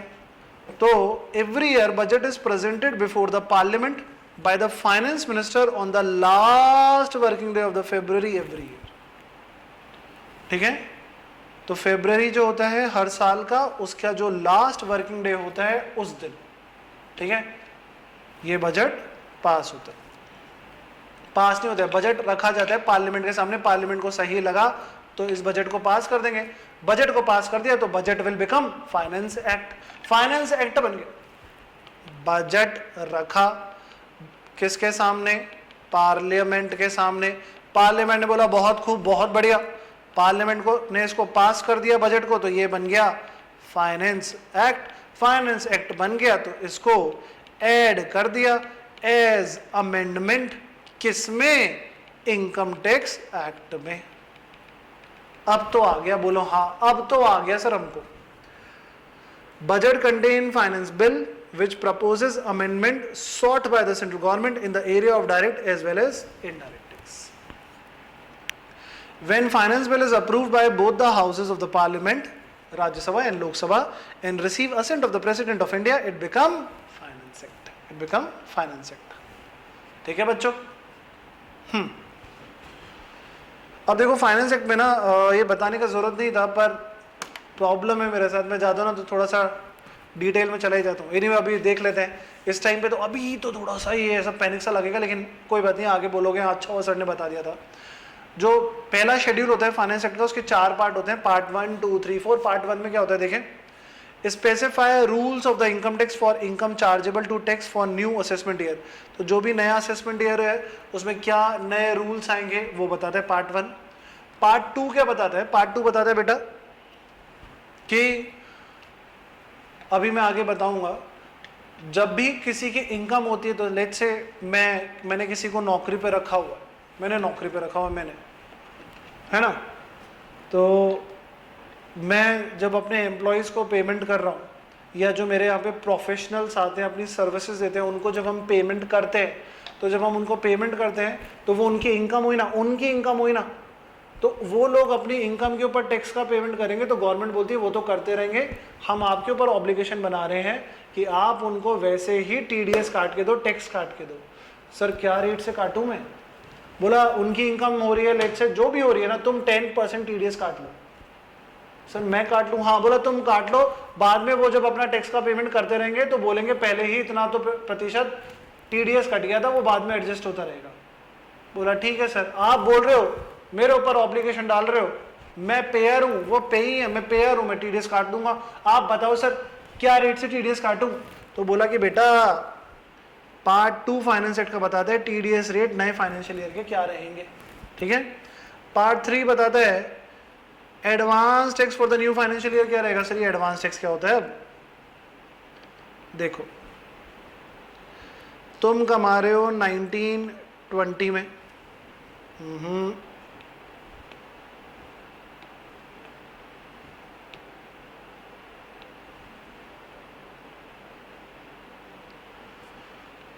अप्रैल 19 से लेके 20 तक कमाओगे तुम, क्या करोगे? कमाओगे, अर्न करोगे, और फिर बहुत ही घटिया पहनेंगे, दूसरा लूंगा मैं, और फिर 20 से लेके 21 में जो अर्न करा है इसके ऊपर टैक्स का पेमेंट करोगे। ऐसा ही करोगे ना? ऐसा ही करोगे, ऐसा ही करोगे।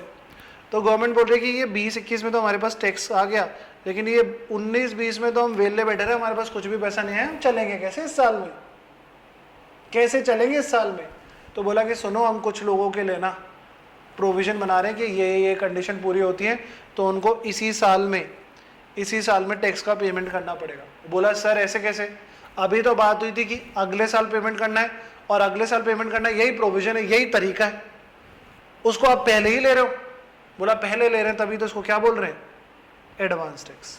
ये किसके ऊपर एप्लीकेबल होता है एडवांस टैक्स? ये सब अपन एडवांस टैक्स के चैप्टर में पढ़ेंगे। मैं आपको बता रहा हूँ, जो फाइनेंस एक्ट आता है तो उसके पार्ट 3 का ये हिस्सा होता है, ठीक है। तो क्या नई रेट होती है एडवांस टैक्स की, वो सब उधर आती है। Part 4 rules for computation of net agriculture income, ठीक है, तभी पढ़ेंगे। अब आते हैं अपन फाइनेंस एक्ट पे। मैंने ये सिखाने की कोशिश करी है, तुमको अच्छा लगेगा, मेरे को ऐसा लगता है। ये देखो, पहले मैं सारा खोल देता हूं इसको,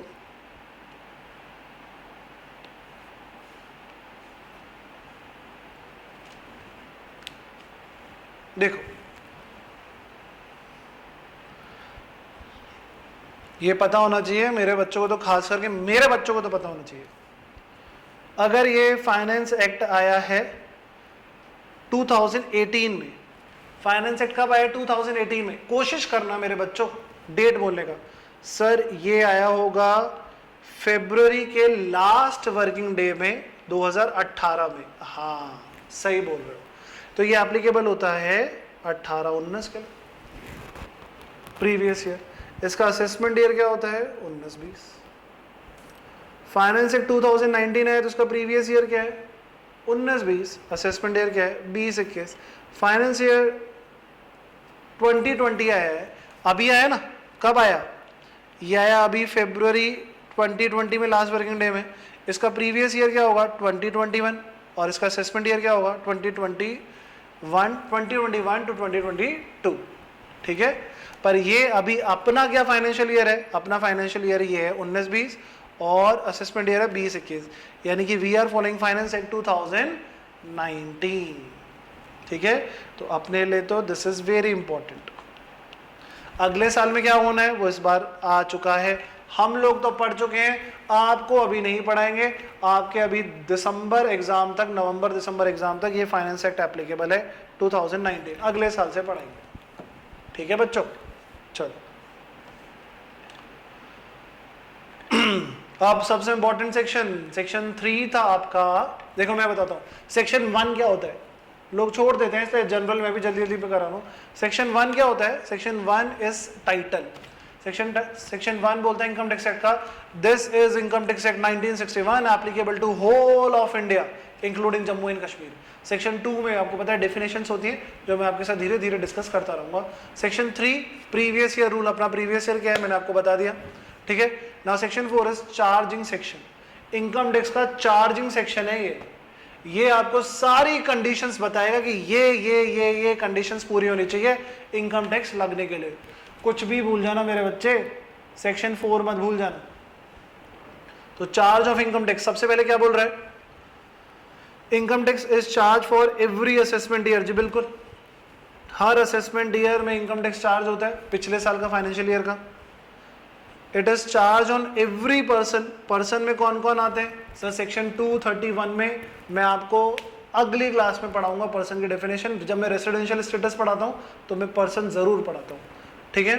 as specified under section 231 of the act, person में आता है आपके इंडिविजुअल हो गए, HUF हो गए, BOI हो गए, AOP हो गए, पार्टनरशिप फर्म हो गई, कंपनी हो गई, local authority, artificial judicial person. तो जो भी पर्सन हो, आप कंपनी हो, आप फर्म हो, आप इंडिविजुअल हो, आप सबको टैक्स का पेमेंट करना पड़ेगा। It is charge on every person, सबके ऊपर लगता है, ठीक है।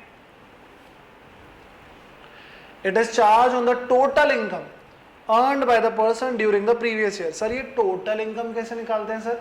सर ये स्कोप ऑफ इनकम टैक्स में मैं आपको सिखाऊंगा सेक्शन 5 में, अगली क्लास में थोड़ा सा ब्रीफ दूंगा।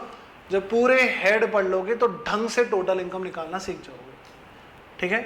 अभी हेड क्या बोला, हेड सर बोला, कौन से होते हैं अभी बताता हूँ, अभी पूरा तो पढ़ा नहीं है, कंफ्यूज हो जाते हो। मतलब जब काफ़ी हद तक इनकम टैक्स कवर कर लोगे तो समझ जाओगे टोटल इनकम कैसे निकालते हैं। तुम तो बड़े लोग बनने वाले हो ना, अलग अलग तरीके से पैसे कमाने वाले हो, तो वो सबको जब एग्रीगेट कर लेंगे तो वो हो जाएगी अपनी total income. Total income is computed in accordance with the provision of the act. जी हाँ, वही प्रोविजन पढ़ाने के लिए बैठा हूं मैं आपको यहाँ पर। The tax is levied eight the rate prescribed by the finance act. Tax किस रेट से लगेगा वो फाइनेंस एक्ट हर साल आके बताता है। अभी आपके फाइनेंस एक्ट 2019 ने क्या रेट आपके लिए प्रिस्क्राइब करे हैं कि फाइनेंशियल ईयर में क्या टैक्स का रेट लगेगा, आप कितनी इनकम कमाओगे, उसके ऊपर कितना टैक्स देना पड़ेगा, अभी मेरी 1-2 स्लाइड के बाद आपको मिल जाएगा। Income tax shall be deducted at source, TDS, or paid in advance, advance tax, where it is so deductible or payable under the provision of the act. ये दोनों चैप्टर बहुत इंपॉर्टेंट है, मैं आपको पढ़ाऊंगा। And the next is income tax act as amended on 1st April of any financial year shall apply to assessment of that year. तो section 4 एक ऐसा सेक्शन है जो आपको खुद ही समझ में काफ़ी आ रहा होगा, मैंने बहुत ज़्यादा इसके ऊपर डिस्कशन ऑलरेडी कर लिया है।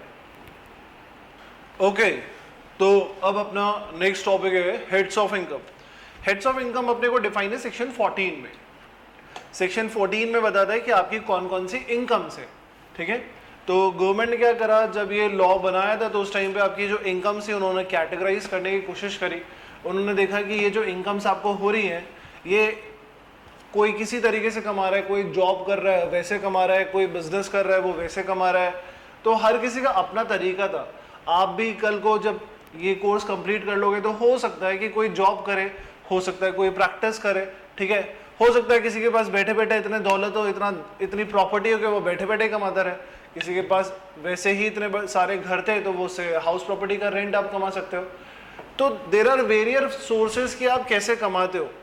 तो गवर्नमेंट ने बोला कि यार हर जने का अपना स्टाइल है, कोई मेहनत करके जॉब कर रहा है, सैलरी अर्न कर रहा है, कोई बहुत मेहनत करके अपना बिजनेस डाला है, उसके पीछे पड़ा हुआ है, उसको बिजनेस चला रहा है, वो बिजनेस इनकम अर्न कर रहा है। किसी के पास बैंक में इतना पैसा पड़ा हुआ है कि उसको सीधे सीधे बैठा बैठा उसके ऊपर इंटरेस्ट आ रहा है। किसी के पास प्रॉपर्टी बनी पड़ी है, घर है, वो घर को किराए पे देता है तो रेंट आ जाता है, इनकम फ्रॉम हाउस प्रॉपर्टी हो जाती है। और जो इसके पास घर है बहुत सारे, उनमें से उसने एक आध घर निकाल भी दिया तो घर को बेचने से कैपिटल गेन हो जाता है। तो ये बहुत तरीके की इनकम थी। गवर्नमेंट ने बोला कि इनको पहले कैटेगराइज करो, अलग अलग इनको क्लासिफाई करते हैं अपन, और जब क्लासिफाई कर देंगे तो अपन क्या करेंगे, उस हिसाब से इनके ऊपर प्रॉपरली टैक्स ट्रीटमेंट दे पाएंगे। तो गवर्नमेंट ने क्या करा कि ये जितने भी कमाने के सर हैं आपके हेड्स, उनको उन्होंने कैटेगराइज करा कि इनके ऊपर प्रॉपरली प्रोविजंस बनाए जाए। तो कैसे करा देखिए। सबसे पहले गवर्नमेंट ने देखा इनकम फ्रॉम सैलरीज, बोला जो भी लोग जॉब में हैं, जो भी लोग सैलरी अर्न करते हैं, उनके लिए एक अलग से हेड इनकम फ्रॉम सैलरी, और इसको अपन रेफर करेंगे सेक्शन 15 से लेके 17 तक। देखो ब्लिंक हो रहा है। फिर उसके बाद दूसरा अपना आता है income from house property. Income from house property यानी कि अगर कोई भी पर्सन है जिसके पास कुछ घर वगैरह है, उसने उसको रेंट पे दिया है, तो जो भी रेंट आपको रिसीव हो रहा है वो किस में जाएगा, इनकम फ्रॉम हाउस प्रॉपर्टी में। ठीक है, ये देखिए सेक्शन 22 से लेकर 27 तक अपन पढ़ेंगे इसको। तो सेक्शन 15 से 17 सैलरी पढ़ेंगे, 18, 19, 20, 21 क्या है अपना ओमिटेड है, वो अब इनकम टैक्स एक्ट से 89 में ही हट चुका था, 1989 में। उसके बाद पढ़ते हैं अपन इनकम फ्रॉम हाउस प्रॉपर्टी। ये हर एक चैप्टर है एक तरीके से जो मैं आपके साथ डिस्कस करूंगा। थर्ड इज, अभी ज्यादा डिस्कशन इसमें नहीं करेंगे क्योंकि आज अपन इंट्रोडक्शन की क्लास में है, इसके लिए तो अपन देंगे ना बाकायदा काफी क्लासेस। थर्ड इज, अगर कोई बिजनेस करता है तो profit and gain from business and profession. अब बताइए क्या सेक्शन का रेंज होने वाला है, 22 से 27 तो हाउस प्रॉपर्टी में हो गया, तो सेक्शन 28 से लेके 44 तक अपन पढ़ेंगे पीजीबीपी की इनकम। फिर अपन आगे बढ़ते हैं कैपिटल गेन के लिए। तो कैपिटल गेन है अपना सेक्शन 45 से लेके सेक्शन 55 तक। और फिर अपन पढ़ेंगे कैपिटल गेन मतलब, कैपिटल गेन का मतलब कि अगर आपके पास कोई कैपिटल असेट है, लाइक कोई लैंड एंड बिल्डिंग है, कोई ज्वेलरी है, कोई शेयर्स हैं, इन सबको आपने ट्रांसफर करा तो आपको क्या होगा सर, आपको कैपिटल गेन होगा। ठीक है, तो ये इस तरीके से अपने इनकम बाइफरकेट करी हुई थी।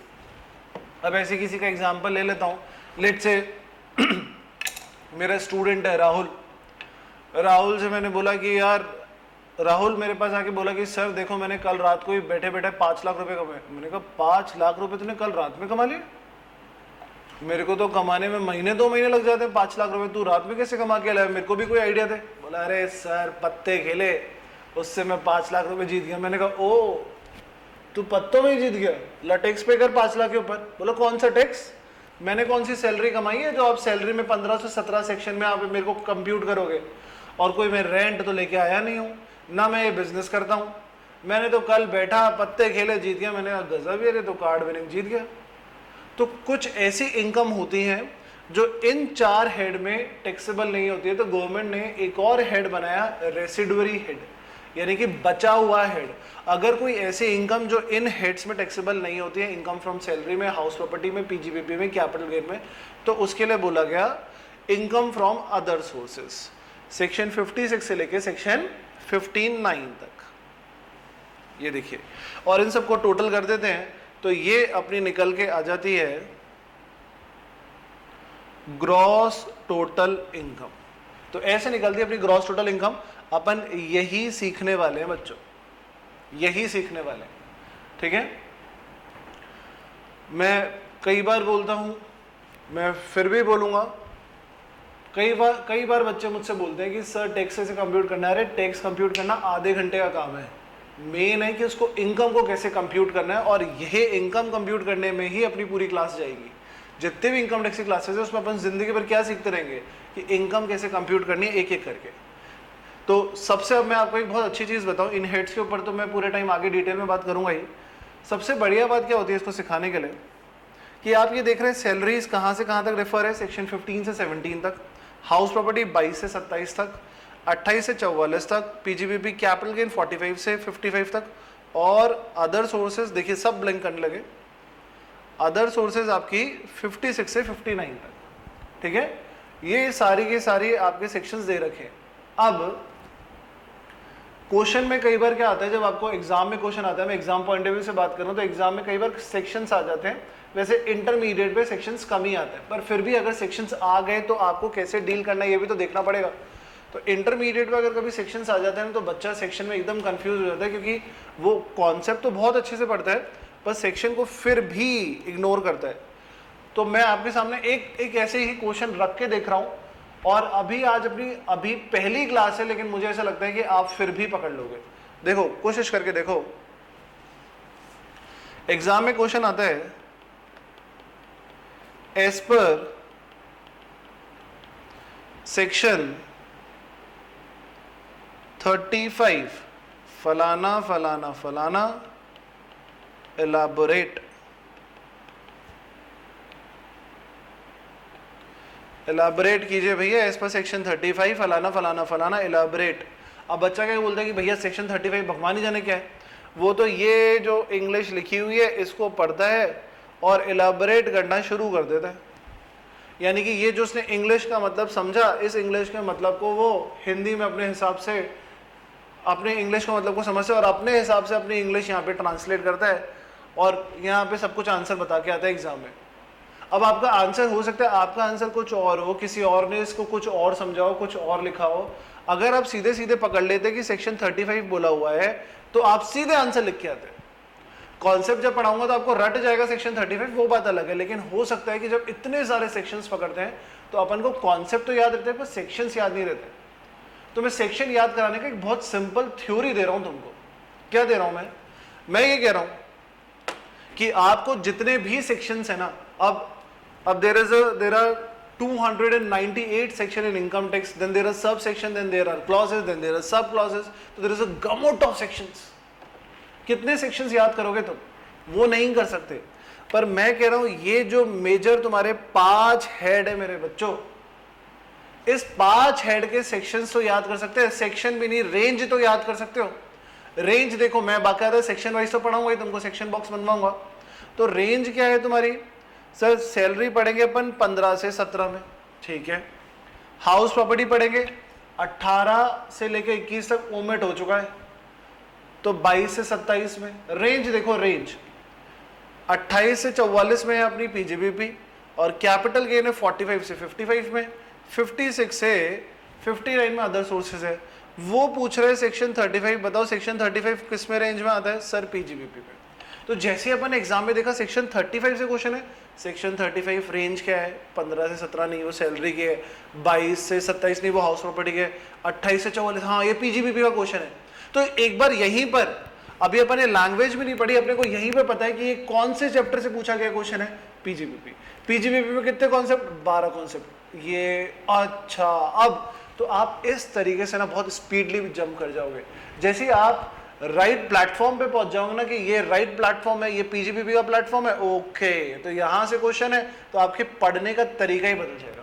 अगर आता कि यहां पर एज पर सेक्शन 45, तो 45 पूछ रहे तो बोलो क्या, 45 सर ये है कैपिटल गेन से related question.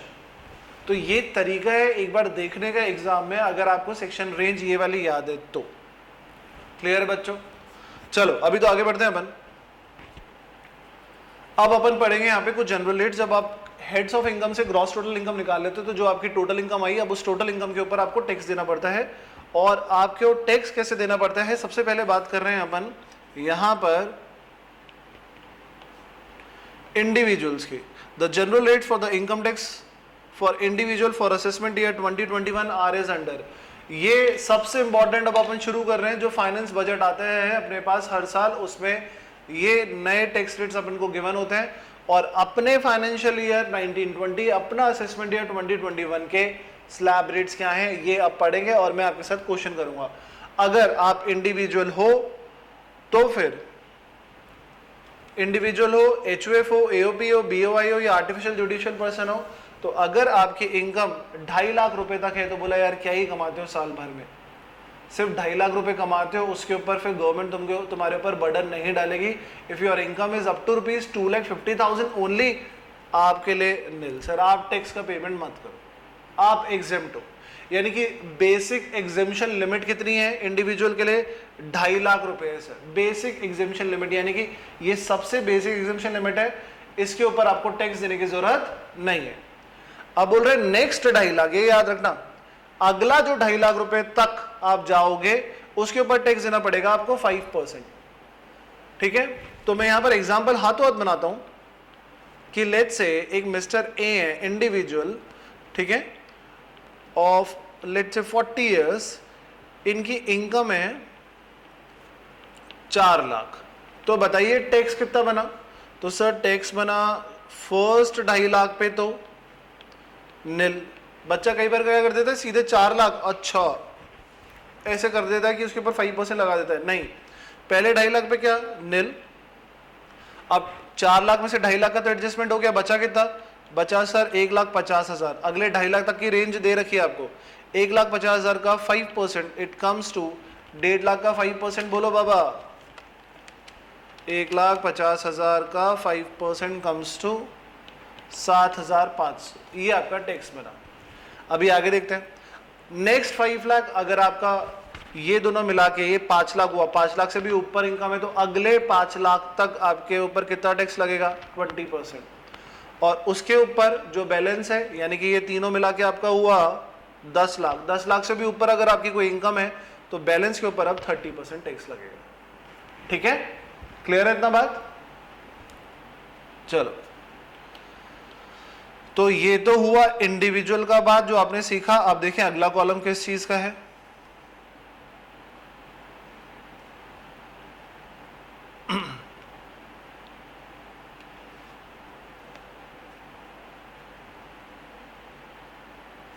In case of resident individual of age 60 years or more but less than 80 years, तो बोला कि अगर आपकी एज 60 साल या उससे ज़्यादा है लेकिन 80 साल से कम है, यानी कि आप सीनियर सिटीजन है। बच्चे जो 80 साल या उससे ज़्यादा होता है उसको बोलते हैं अपन वेरी सीनियर सिटीजन, उनके लिए कुछ और रिलीफ है, सीनियर सिटीजन के लिए कुछ रिलीफ है। सर इनके लिए क्या रिलीफ है? सर इनके लिए ये रिलीफ है कि आपके 2.5 लाख तक आपको टैक्स नहीं देना पड़ता, इनके शुरू के 3 लाख तक इनके लिए बेसिक एग्जेम्पशन लिमिट है, इनको टैक्स देना नहीं पड़ेगा। यहाँ पे 2 चीजें याद रखनी होती है हर बच्चे को, जो कहीं पर भी पढ़ा है, किसी भी फैकल्टी से पढ़ा है, उसको याद एक ही रहती है। मैं पूरी रिस्पेक्ट देता हूँ सारी फैकल्टीज को जिससे भी आप पढ़े हैं, बहुत अच्छी बात है, लेकिन मैं खुद भी बोल रहा हूँ मेरे बच्चों को भी शायद एक ही चीज याद रहती होगी। आज मैं नोटिस कर रहा हूँ कि 2 चीजें याद रखनी है हर बच्चे को। क्या याद रहता है? एक चीज वो ये कि अगर आप सीनियर सिटीजन हो तो 2.5 लाख की बजाय 3 लाख रुपए तक आपका टैक्स लगेगा, ये याद रहता है। दूसरा क्या याद नहीं रहता? दूसरा ये याद नहीं रहता कि हमको देखना होता है कि वो सीनियर सिटीजन रेसिडेंट भी हो। लाइक मेरे फादर पिछले साल अमेरिका में थे, 1 महीना सिर्फ इंडिया में थे, सिर्फ 1 महीना इंडिया में थे। उन्होंने अपनी इनकम बताई और बोला कि बेटा टैक्स निकाल दे। मैंने कहा देखो पापा 2.5 लाख तक तो एग्जाम। बोला 2.5 लाख? बेटा मैं सीनियर सिटीजन हूँ, मेरे तो शुरू के 3 लाख एग्जाम होगी। मैंने कहा नहीं पापा, आप लास्ट ईयर ऑलमोस्ट अमेरिका में थे और रेसिडेंशियल स्टेटस के हिसाब से आप पिछले साल रेसिडेंट नहीं कहला सकते। रेसिडेंट कब कहलाते हैं वो अपन अगला चैप्टर देखेंगे। तो यानी कि वो लास्ट ईयर इतना कम टाइम इंडिया में रहे कि उनकी कैटेगरी रेसिडेंट की बजाय नॉन रेसिडेंट बन गई। तो नॉन रेसिडेंट के लिए बेनिफिट नहीं है, ये बेनिफिट सिर्फ किसके लिए? Resident plus senior citizen. तो एक चीज अपने को याद रखनी है सीनियर सिटीजन, दूसरी चीज क्या याद रखनी है कि वो रेसिडेंट भी हो। तो फिर एग्जेम्पशन मिलेगा 3 लाख रुपए तक, अगले 2 लाख पे 5%। तो ये देखो ये 5 लाख तक की रेंज हो गई ना। अगले 5 लाख पे सेम 20% और अगले 30% पे अगले बैलेंस पे सेम 30%, जैसे ये था। क्लियर बात? अब बढ़ते हैं अपन आगे। अगर कोई इंडिविजुअल जिसकी एज 80 ईयर्स या उससे ज्यादा है तो उसके साथ क्या? तो बोला गया कि सर उनके शुरू के 5 लाख तक एग्जिम्ट, शुरू के 5 लाख तक एग्जिम्ट सर, कोई टैक्स नहीं लगेगा, कोई भी टैक्स नहीं लगेगा शुरू की 5 लाख की इनकम पे। ये देखिए इनके 5 लाख पे कैसे ट्रीटमेंट होता था जो पहले पढ़ते थे अपन। इसके साथ शुरू की 2.5 लाख नील होती थी और 2.5 लाख पे 5%। सीनियर सिटीजन और रेसिडेंट हो तो 3 लाख एग्जेम्प्ट होती थी, बाकी के 2 लाख पे 5%। यहाँ पे पूरे 5 लाख पे नील, पूरे 5 लाख पे नील। अब आगे बढ़ते हैं अपन। उसके बाद सर कोई इनकम है तो सर उसके बाद जो इनकम है उसके 5 लाख पे 20% और उसके बाद बैलेंस पे 30%। तो अगर आप देखो तो यहां से लेके यहां तक तो सब बराबर है। तो जो एडजस्टमेंट है वो शुरू के 5 लाख तक के है, ठीक है। 2.5, 3-2 और पूरा 5 एग्जेप्ट, ठीक है। चलिए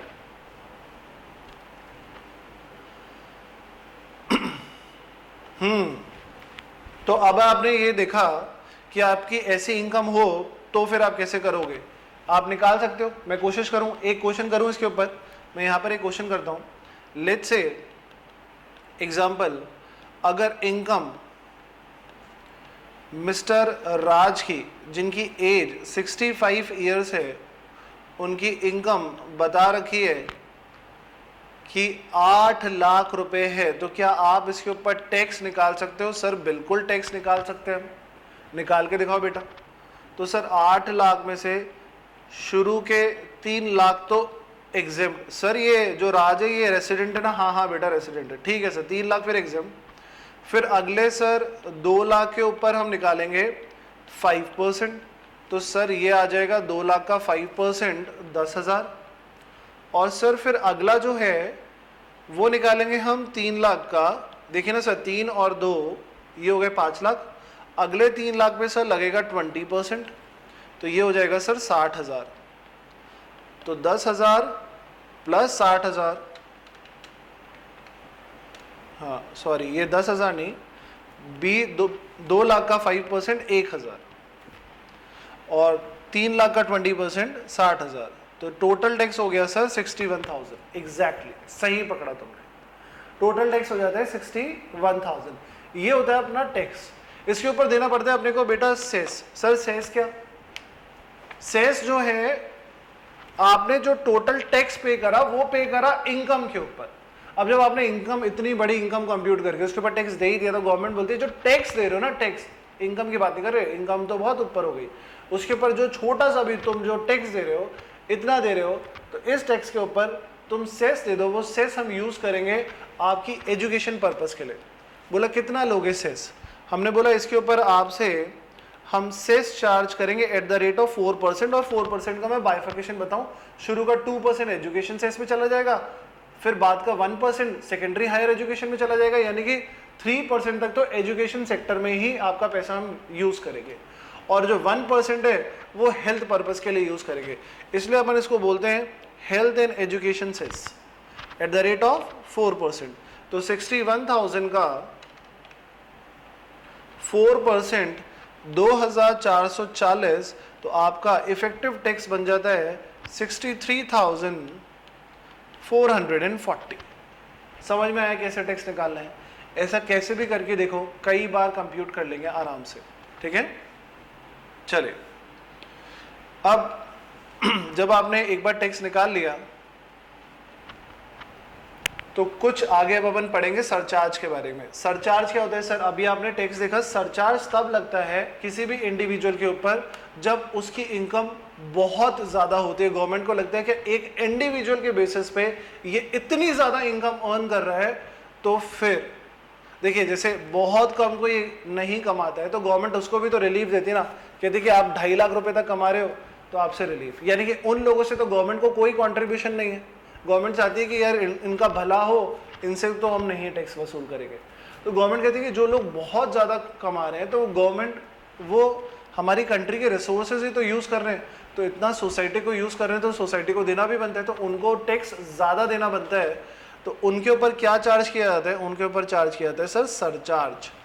सरचार्ज किन के ऊपर चार्ज किया जाता है? जो बहुत ज़्यादा इनकम कमाते हैं। कितनी ज़्यादा सर? बहुत ज़्यादा तो बोल रहे हो। देखो सर आपका जो फाइनेंशियल ईयर है 1/4/2020, आपका जो असेसमेंट ईयर है 2021 1/4/2020 से, उसके लिए मैं इफेक्टिव सरचार्ज रेट्स बता रहा हूं। अगर आपकी इनकम 50 लाख से ज्यादा है पर 1 करोड़ से नीचे है, 50 लाख से 1 करोड़ के 1 करोड़ तक, 1 करोड़ या 1 करोड़ से ज्यादा होगी तो अलग रेट हो जाएगी। तो your income exceed 50 lakh but does not exceed 1 crore, more than 50 lakh but less than 1 crore, तो सर आपको सरचार्ज देना पड़ेगा 10% ऑफ इनकम टैक्स पे। सर ये समझ में नहीं आया क्या बोला? मैंने कहा बेटा अगर तेरी इनकम 50 लाख रुपए तक है तो जैसे कंप्यूट करता था वैसे कंप्यूट कर, अभी जो सिखाया इनकम टैक्स। लेकिन अगर इनकम 50 लाख से ज्यादा हो गई, सर मानो अगर आपकी इनकम 52 लैक्स हो गई तो 52 लैक्स के ऊपर पहले टैक्स निकाल दो। 52 लैक्स सॉरी इनकम हो गई तो 52 लैक्स इनकम के ऊपर पहले इनकम टैक्स निकाल दो। सर 52 लैक्स के ऊपर मैं अभी आपको निकाल के देता हूँ। हाँ हाँ बेटा निकाल के दो। सर इसमें शुरू के 2.5 लाख पे तो सर नील, ठीक है बेटा। सिर्फ फिर अगले 2.5 लाख पर 5%, हाँ 12,500। फिर सर अगले 5 लाख पर अभी आपने सिखाया था 20%, ठीक है बेटा 1 लाख। अब सर ये तीनों मिला के 10 लाख हो गए, अब बचे 42 लाख। तो 42 लाख पे सर बैलेंस पे 30% लगता है, ठीक है बेटा निकाल के दिखा। 42 लाख का 30% सर ये आ रहा है 12,60,000। तो सर टोटल आ रहा है 13,72,500। हाँ ये जो आपने टैक्स निकाला, अब इसके ऊपर आपको देना पड़ेगा surcharge at the rate of 10%। इसका 10% आपने करा तो ये आ गया 1,37,250।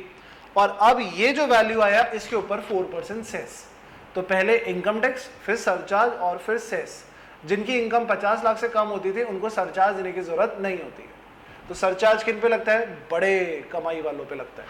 ठीक है, क्लियर बात? ओके, तो सरचार्ज समझ में आ गया आपको। अब यहां पर सरचार्ज की भी इन्होंने अलग अलग स्लैब्स बना दिए। जो ज्यादा कमाएगा उसके ऊपर ज्यादा सरचार्ज लगेगा। अगर आपकी इनकम, ये अटक क्यों जाता है, देख लेते हैं, फिर से देख लेते हैं।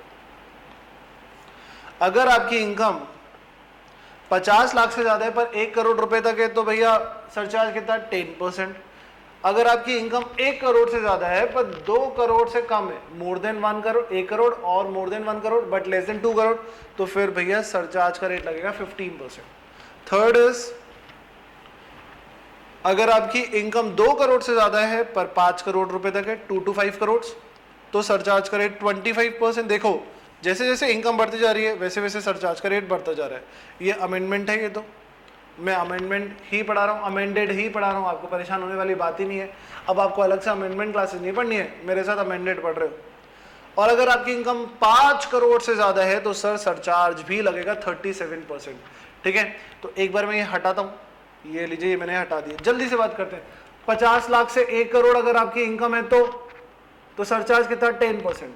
1 करोड़ से 2 करोड़ है तो सरचार्ज कितना? 15%। 2 करोड़ से 5 करोड़ है तो सरचार्ज कितना? 25%। और अगर 5 करोड़ से भी ज्यादा आपकी इनकम निकल के आ गई तो सरचार्ज कितना? 37%। क्लियर है बेटा बात? तो ये देखें आपने सरचार्ज के रेट्स। तो अब अगर एक एग्जांपल लेके भी देखें यहाँ पर, तो इन केस अगर किसी मिस्टर ए की, किसी इंडिविजुअल की इनकम 51 लाख है तो क्या किया जाएगा? तो 51 लाख से तो बहुत सिंपल सा है कि 51 लाख के ऊपर पहले तो आप टैक्स निकालो। सर निकाल लेते हैं, बिल्कुल निकाल लेते हैं सर।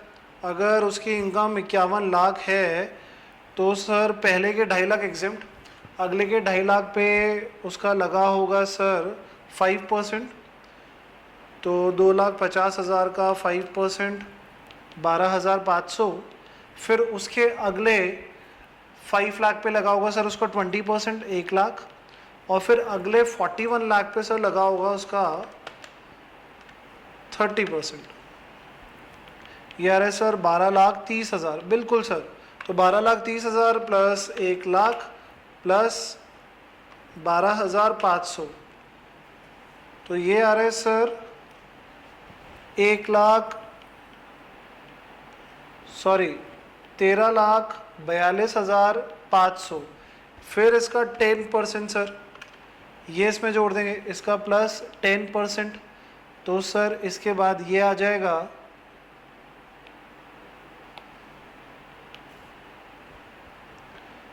14,76,750। ठीक है, तो ये बन जाएगा आपका इनकम टैक्स अगर आपका सरचार्ज लगता है तो। फिर इसके ऊपर 4% सेस। मैं अभी क्वेश्चंस कराऊंगा, चिंता करने वाली बिल्कुल भी बात नहीं है। मैं अभी आपको सिर्फ रेट्स याद दिला रहा हूँ। पहले अपन ने स्लैब रेट देखे, अब अपन ने देखा कि अगर अपनी इनकम इतने से ऊपर चली गई तो उसके ऊपर कितना सरचार्ज लगेगा।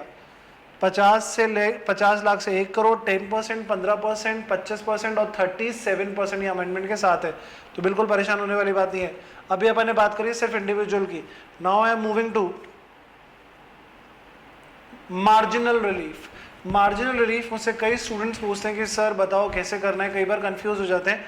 मैं ये मार्जिनल रिलीफ के जो भी पॉइंट्स हैं इसको 2 मिनट के लिए होल्ड कर रहा हूँ आपके साथ, थोड़ी देर के लिए मुझे इतना सा दीजिए। मैं क्योंकि मार्जिनल रिलीफ के क्वेश्चंस करना चाहता हूँ, इसलिए पहले मैं थोड़ी जो छोटी छोटी आसान चीज़ें वो कवर कर लेता हूँ, फिर आपके साथ मार्जिनल रिलीफ का डिस्कशन लूँगा। ठीक है,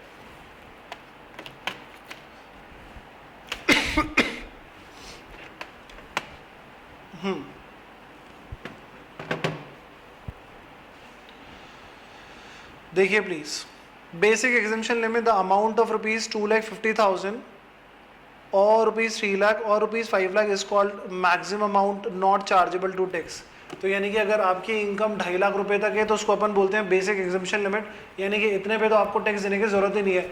अगर आप सीनियर सिटीजन है और रेसिडेंट है तो सर 3 लाख तक को आप बोलोगे बेसिक एग्जम्पशन लिमिट, और अगर आपकी उम्र 80 साल से भी ऊपर है, 80 साल या उससे ज्यादा है, तो आपके लिए बेसिक एग्जम्पशन लिमिट 5 लाख रुपए है, जिसको बोलते हैं अपन maximum amount which is not chargeable to tax, इतना अमाउंट जो टैक्स पे जिसके ऊपर टैक्स चार्ज नहीं होता।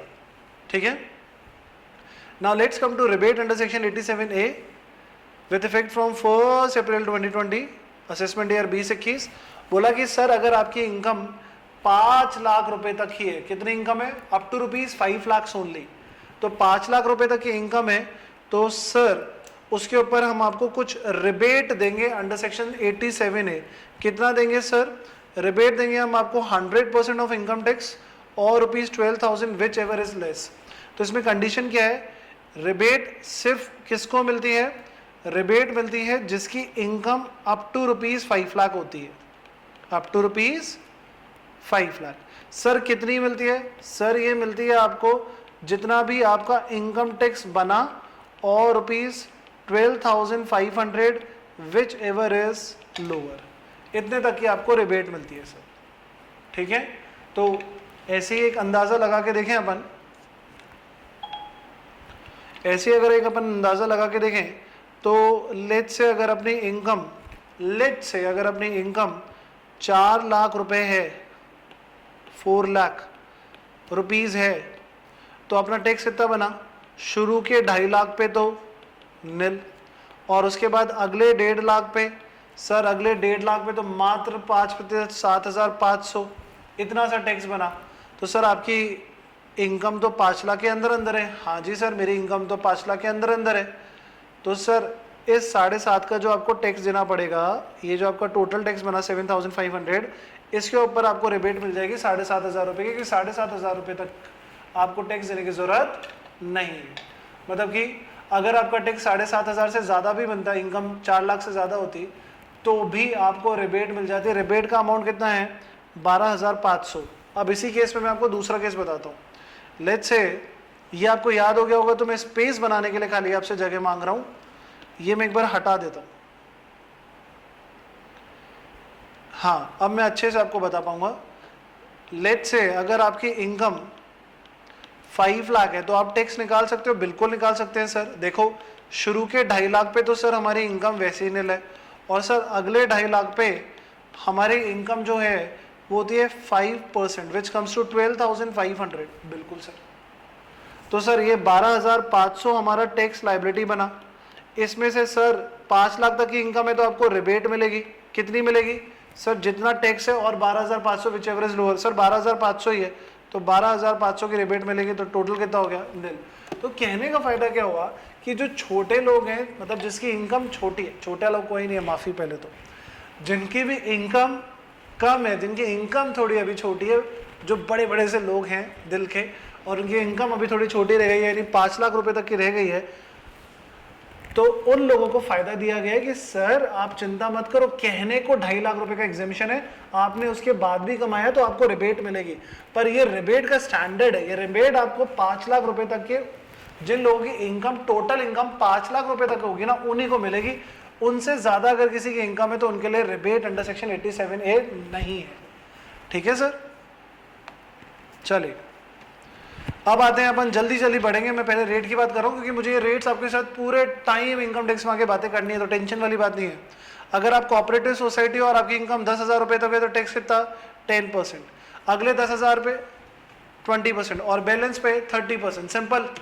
तो मैं कोऑपरेटिव सोसाइटी हूँ, मेरी इनकम 50,000 है, बोलो, तो पहले 10,000 पे 10%, 1,000, अगले 10,000 पे 20%, 2,000, तो अभी तक 3,000 हो गई, और बैलेंस कितना रह गया, 30%, 30% पे 30%, यानी कि 6,000, तो टोटल हो गया 9,000 टैक्स। सरचार्ज कब लगेगा सर, सरचार्ज लगेगा 12%, अगर मेरी टोटल इनकम 1 करोड़ से ज्यादा है तो आपको मैंने सरचार्ज निकालना सिखा दिया है।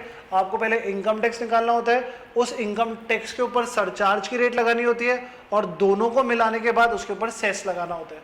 सेस कितना है, सेस है आपका 4%, ठीक है, हेल्थ एंड एजुकेशन सेस बोलते हैं इसको पूरे को, अपन को। डन। मार्जिन रिलीफ आपको कैसे मिलेगी? मैंने बोला मार्जिन रिलीफ के लिए मेरे बच्चे रुक जाओ, मार्जिन रिलीफ में तुमको पक्का क्वेश्चन करा के जाऊंगा और समझाऊंगा कि होता कैसे है। अब लोकल अथॉरिटी हो या पार्टनरशिप फर्म हो, मैं बहुत स्पीड में हूं। लोकल अथॉरिटी के लिए रेट है 30% और पार्टनरशिप फर्म के लिए भी रेट है 30%, भले ही आप एलएलपी हो।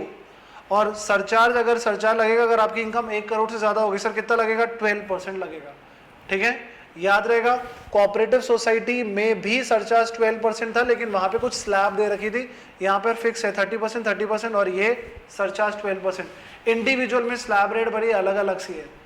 ठीक है, इंडिविजुअल में अलग अलग पे, 1 करोड़ पे है, 2 करोड़ पे है, 5 करोड़ पे है, 5 करोड़ से ज्यादा पे है।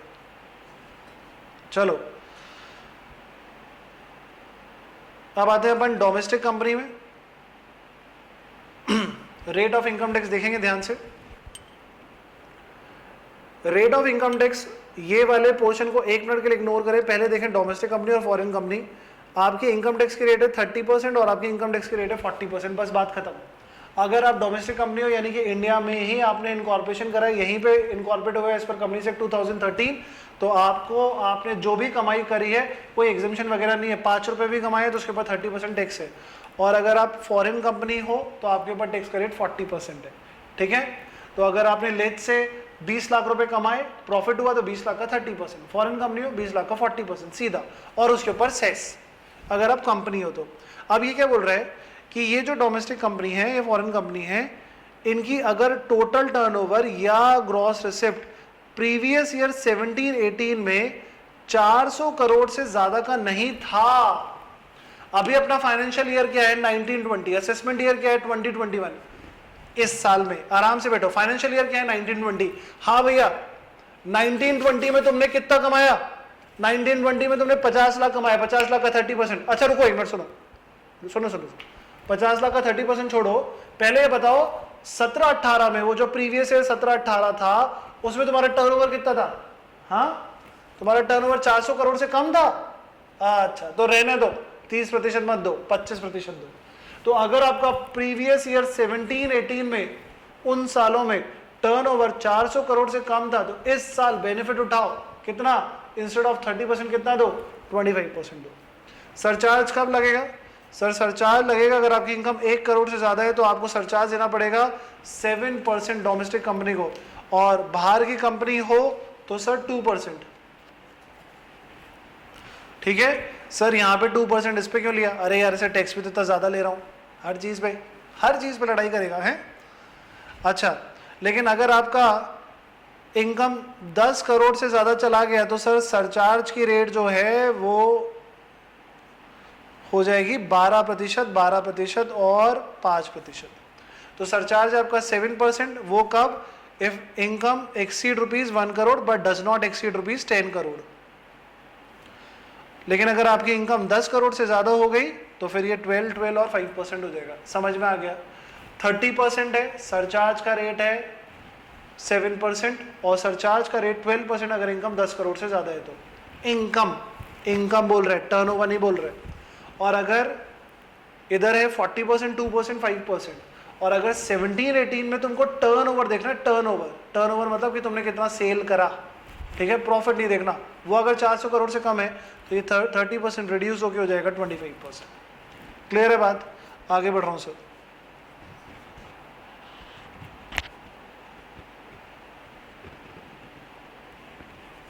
मार्जिन रिलीफ, अब मैं मार्जिन रिलीफ आपको पढ़ा ही देता हूं क्योंकि मैंने आपको सबकी स्लैब रेट बताई दी है। सबसे पहले देखते हैं अपन मार्जिन रिलीफ इंडिविजुअल के बेसिस पे। आराम से देखना, बिल्कुल आराम से समझना। मार्जिन रिलीफ है क्या? मार्जिन रिलीफ में उसने बोला कि भैया अगर आपकी इनकम 50 लाख से ज्यादा हो जाती है, इंडिविजुअल की बातें कर रहा हूं मैं, 50 लाख से ज्यादा हो जाती है तो आपको सरचार्ज भी देना पड़ेगा। बोला ठीक है सर दे देंगे, आप बोल रहे हो तो। 50 लाख से ऊपर है तो टैक्स कंप्यूट करो जैसे करते हो। 60 लाख है, करो टैक्स जैसे कंप्यूट करते हो, करो। उस कंप्यूटेशन ऑफ इनकम टैक्स के बाद उस इनकम टैक्स का 10% सरचार्ज जोड़ देना, और इतना टैक्स हो गया, और फिर उसके ऊपर सेस जोड़ देना। ये बात बोली गई ना, इतनी सी बात बोली गई ना। तो उन्होंने बोला कि सुनो,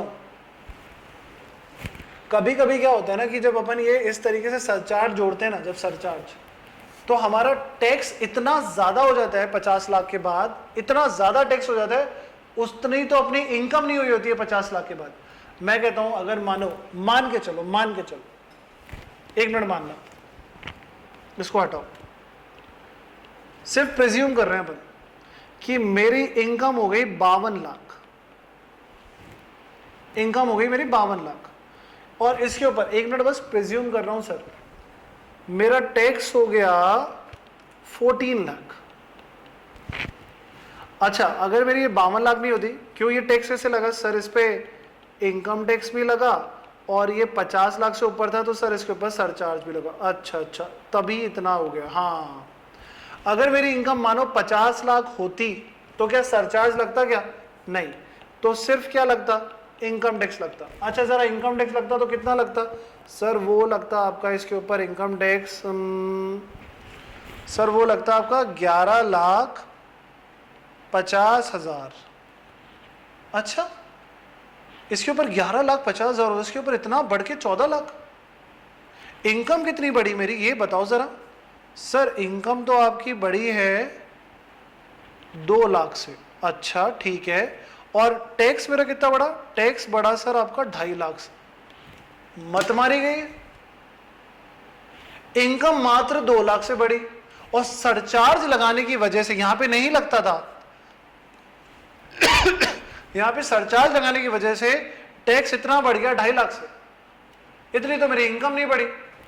अरे बाबा, जितनी इनकम बढ़ी थी उसके ऊपर पूरा 100% टैक्स भी ले लेते तो भी मेरे को कोई फर्क नहीं पड़ता। तुमने तो साला 100% से भी ज्यादा ले लिया। तो बोला सर 100% तक दे देते। बोला अरे यार उतना तो पूरा ले लेते तो भी यार ये तो हद ज्यादा कर दिया तुमने। तो बोला सर सुनो, परेशान मत हो। फिर आप परेशान मत हो सर, एक काम करो, आपका टैक्स कितना बनता है? मैंने बोला जी 14 लाख बनता है मेरा तो टैक्स, इसके हिसाब से, जिससे मैं बड़ा नाखुश हूं। ठीक है, बोला कोई बात नहीं सर, 14 लाख बनता है ना टैक्स, 14 लाख में से आपका एक्स्ट्रा टैक्स कितना बन रहा है? सर 2.5 लाख बन रहा है एक्स्ट्रा टैक्स। अगर 50 लाख पे होता तो 11,50 बनता। अच्छा, आपकी एक्स्ट्रा इनकम कितनी बन रही है? 2 लाख बन रही है। तो सर इस 2.5 लाख में से, यानी कि एक्स्ट्रा टैक्स में से एक्स्ट्रा इनकम माइनस कर दो। सर ये क्या आया? ये 50,000 आया, जो इनकम मेरी 2 लाख बढ़ी थी और टैक्स मेरा 2.5 लाख बना था। तो सर ये 50,000 रुपए आप रिलीफ ले लो। ये क्या हो गया? रिलीफ। इसको बोलते हैं मार्जिनल रिलीफ, यानी कि 100% टैक्स भी ले लो तो भी उसके ऊपर जो मार्जिन बचा 50,000 का, उसको क्या बोलते हैं अपन? Marginal relief. तो सर 14 लाख में से 50,000 माइनस कर दो तो खाली 13,50,000 दे दो। समझ में आई बात? एक शॉर्टकट बताऊं, शॉर्टकट। 50 लाख पे जो टैक्स बनता है ना, वो ले डालो। एग्जाम में ऐसा करना, ये शॉर्टकट से तो खाली चेक कर रहे हैं, नहीं बता रहा मैं शॉर्टकट। तुम कहीं एग्जाम में शॉर्टकट ना कर लो, नहीं करोगे ना, ऐसे ही करोगे ना। चेक कर रहे हैं खाली। 50 लाख पे बोलो कितना टैक्स बन रहा है? सर 11,50 बन रहा है। लो 11,50 लिख लो, 11,50,000। एक्स्ट्रा इनकम कितनी हुई है तुम्हारी? सर एक्स्ट्रा इनकम हमारी 2 लाख रुपए। पूरा का पूरा 2 लाख टैक्स दे डालो।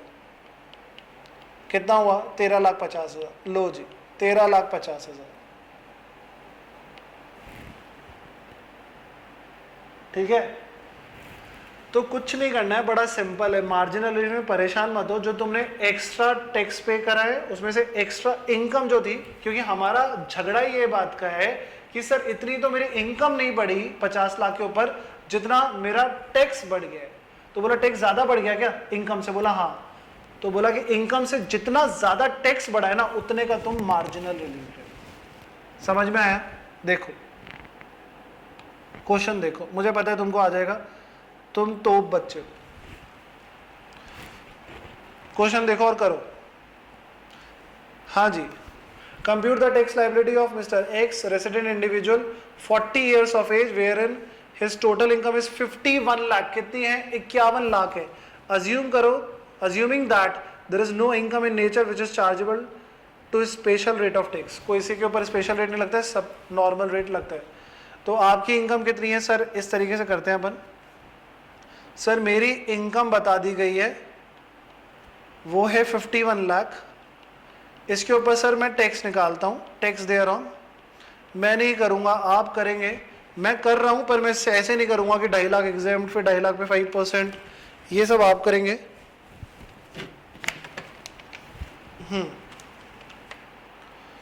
तो पहली क्लास में डांट रहा हूं, लिख रहा हूं। फर्स्ट 2.5 लाख नील, नेक्स्ट 2.5 लाख, कितना लगता है? 5% लगता है। बोलो कितना आया? 12,500। अगले 5 लाख का 20%, 1 लाख।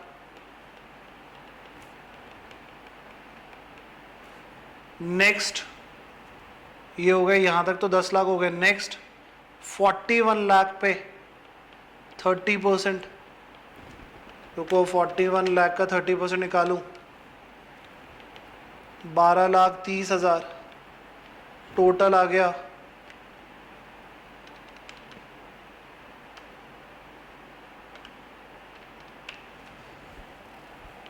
$13,42,500, क्योंकि 50 लाख से ज़्यादा है तो सरचार्ज भी लगेगा एट द रेट ऑफ 10%। तो इसका 10% हो गया 1,34,250। तो नेट टैक्स आया 14,76,750। 51 लाख मेरी इनकम थी तो मेरा टैक्स आ रहा है 14,76,750। अगर मेरी इनकम 50 लाख होती, हमेशा ऐसे ही लेना है, अगर मेरी इनकम 50 लाख होती तो मैं क्या करता? तो सर इसके ऊपर टैक्स निकालता। टैक्स दे रहा हूँ, शुरू के 2.5 लाख पे सर नील, नेक्स्ट के 2.5 लाख पे सर 5%, 12,500। सर अगले 5 लाख पे 25%, 1 लाख। अगले 40 लाख पे 30%, 40 लाख का 30%, 12 लाख। 12 लाख और 1 लाख 13 लाख, 13 लाख और 12,500, 13 लाख 12,500 सर टैक्स बनता मेरा। सरचार्ज इसके ऊपर नहीं लगता। तो इनकम कितने से बढ़ी? 1 लाख से। और टैक्स कितने से बढ़ा? रुको, 14,76,750 माइनस, इसमें से माइनस हो जाएगा ना, तो ये आएगा माइनस 13,12,500, 1,64,250।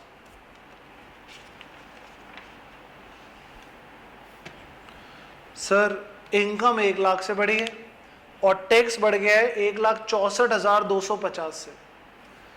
सत्यानाश हो। तो सर सीधे सीधे क्या करो, आपको कितना टैक्स देना है? सर 14,76,750, 14,76,750। इसमें से सर, इसमें से ये जितना भी तुमने एक्स्ट्रा टैक्स पे, एक्स्ट्रा इनकम आया है तुम्हारा, एक्स्ट्रा इनकम आया है, कितना आया तुम्हारा एक्स्ट्रा इनकम? 1 लाख। और तुम्हारा एक्स्ट्रा टैक्स कितना है? 1,64,000। तो वही वाला फॉर्मूला अपना, दोनों का मार्जिन कितना है? दोनों का मार्जिन है 64,250। तो 64,250 का रिलीफ मिलेगा। ये बात तो तुमको समझ में आ रहा है। करना कैसे? 14,76,750 तुम्हारा टोटल अमाउंट आया, इसमें से माइनस कर दो ये वाला अमाउंट 13,12,500। ये माइनस करने के बाद आता है तुम्हारा 1,64,250 आता है ना। ये तुम्हारा क्या है? This is known as extra tax, this is known as extra tax and this is known as extra income. ये क्या है तुम्हारी एक्स्ट्रा इनकम। मैं कहाँ पे उतारूँ? यहाँ उतारता हूँ।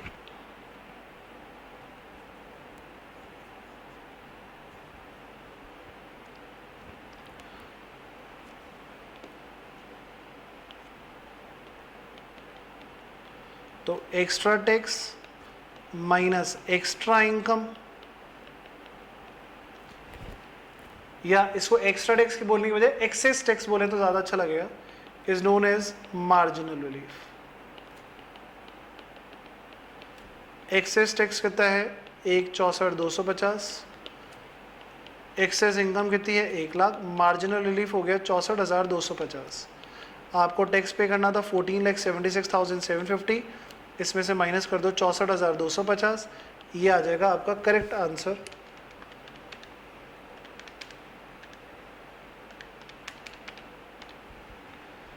$14,12,500 इज द आंसर।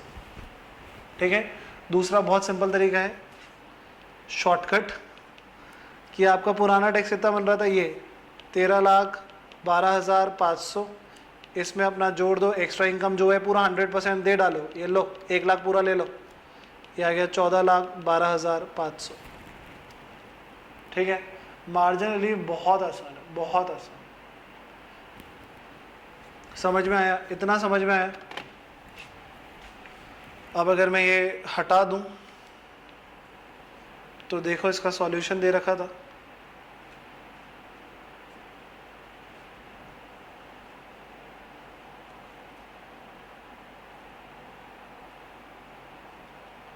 इन्होंने टैक्स निकाला था 51 लाख पे इतना, 50 लाख पे इतना, इन्होंने एडजस्ट करा, मार्जिनल रिलीफ निकाला इतना, और फिर फाइनली इनका आंसर आया 14,76,000 माइनस 64,000, 14,76,750 माइनस 64,250 विच इज़ 14,12,500 हमारा भी ये आया था, प्लस इसमें अब अपन कर देंगे cess at the rate of 4%, तो उसको जोड़ने के बाद आंसर आ रहा है 14,69,000।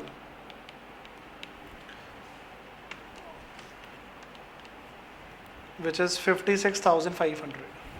क्लियर है? मार्जिन रिलीफ पे रुका हुआ हूँ, ऑलमोस्ट क्लास खत्म हो गया है, लास्ट टॉपिक है ये।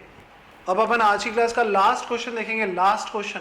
ठीक है, बिल्कुल परेशान नहीं होने का है, लास्ट क्वेश्चन समझना, जितनी प्रैक्टिस करोगे उतना आएगा। अब जो मैं करा रहा हूँ उसमें तुम्हारी इनकम 1 करोड़ से ज़्यादा होने वाली है, तो यानी कि इस बार सरचार्ज कितना लगेगा 15% लगेगा। तो ऐसे केसेस में कैसे करेंगे वो भी सीख लो। ठीक है, जिसको मार्जिन रिलीफ नहीं आता आज बेस्ट टाइम है सीखने का। Okay, here it is. Compute the tax liability of Mr. X, a resident individual, 40 years of age, wherein his total income is rupees 1,50,00,000। 1 crore से ज़्यादा हो गई है। तो ऐसे केसेस में क्या करोगे तुम? सर इसको ऐसे केसेस में 2 पार्ट में डिवाइड करते हैं। एक तरफ लिखते हैं अपन इनकम, इनकम कितनी है उसकी 1,50,00,000, और इस इनकम के ऊपर अपन निकालेंगे टैक्स। और एक तरफ अपन उसकी इनकम निकालेंगे, अगर उसकी इनकम 1 करोड़ तक होती तो टैक्स कितना आता। ठीक है, तो जल्दी जल्दी करेंगे। शुरू की 2.5 लाख पे उसकी इनकम है निल, नेक्स्ट 2.5 लाख पे उसकी इनकम है 5% जो कि आती है 12,500, अगले 5 लाख पे उसकी इनकम आती है 20% विच कम्स टू 1 लाख, और अगले 90,50,000 पे उसकी इनकम आती है, सॉरी टैक्स बनता है 30%, तो 90,50,000 का 30% बना आपका 27,15,000।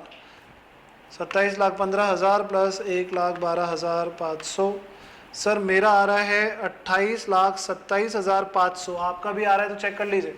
ठीक है, अब ये बना तो इसके ऊपर सेस भी लगेगा, तो एड सरचार्ज, सॉरी सरचार्ज भी लगेगा एट द रेट ऑफ 15%। तो सर इसका 15% बन रहा है 4,24,125 प्लस करने के बाद सर मेरा बन रहा है 32,51,625। आपका भी बन रहा है, चेक करते चलिए, फास्ट, मुझसे फास्ट रहने आपको। अब 1 करोड़ के ऊपर टैक्स निकालेंगे अपन। मैं इसको कर रहा हूं ब्लैक पेन से। सर भाई 2.5 लाख तक तो निल, अगले 2.5 लाख पे 5% यही आएगा 12,500, अगले 5 लाख पे 20% ये आएगा आपका 1 लाख रुपए, और फिर अगले 90 लाख पे आपका 30% बनता है सर 27 लाख रुपए। तो ये हो गया सर आपका टोटल टैक्स 28,12,500। अच्छा ये 50,000 से तो ज़्यादा ही है ना, सॉरी 50 लाख से तो ज़्यादा ही है ना, तो surcharge at the rate of 10% तो लगा ही होगा, तो ये हो जाएगा 281250। तो सर मैं एक बार देखूं कितना बनता है, 28,12,500 का 10% प्लस इक्वल्स टू, सर मेरा आ रहा है 30,93,750। सर देखो टोटल डिफरेंस कितना आया, एक्स्ट्रा टैक्स एक्सेस टैक्स कितना आया, ये आया सर, आप ज्यादा टैक्स पे कर रहे हो 1,57,875, मेरा तो ये आ रहा है। और आपका सर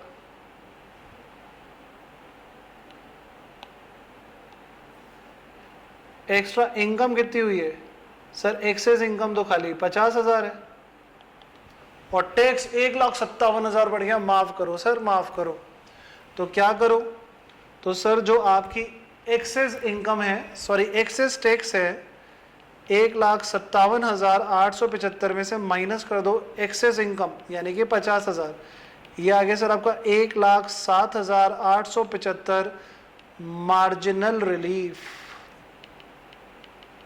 तो सर आप कैसे देंगे, सर आप ऐसा देखेंगे कि इसको टोटल टैक्स देना था 32,51,625, इसमें से मार्जिनल रिलीफ दे देंगे 1,07,875। तो सर अब इसको टैक्स देना पड़ेगा 32,51,625 माइनस 1,07,875। सर अब टैक्स बनता है 31,43,750। किसी को नहीं समझ में आया तो शॉर्टकट अपना रहा है, वो कर रहा है 30,93,750, तो बनता ही था। ज़्यादा अमाउंट कितना बनता है, एक्सेस अमाउंट है 50,000, तो फिर 30,93,750 प्लस 50,000, सर ये बना 31,43,750।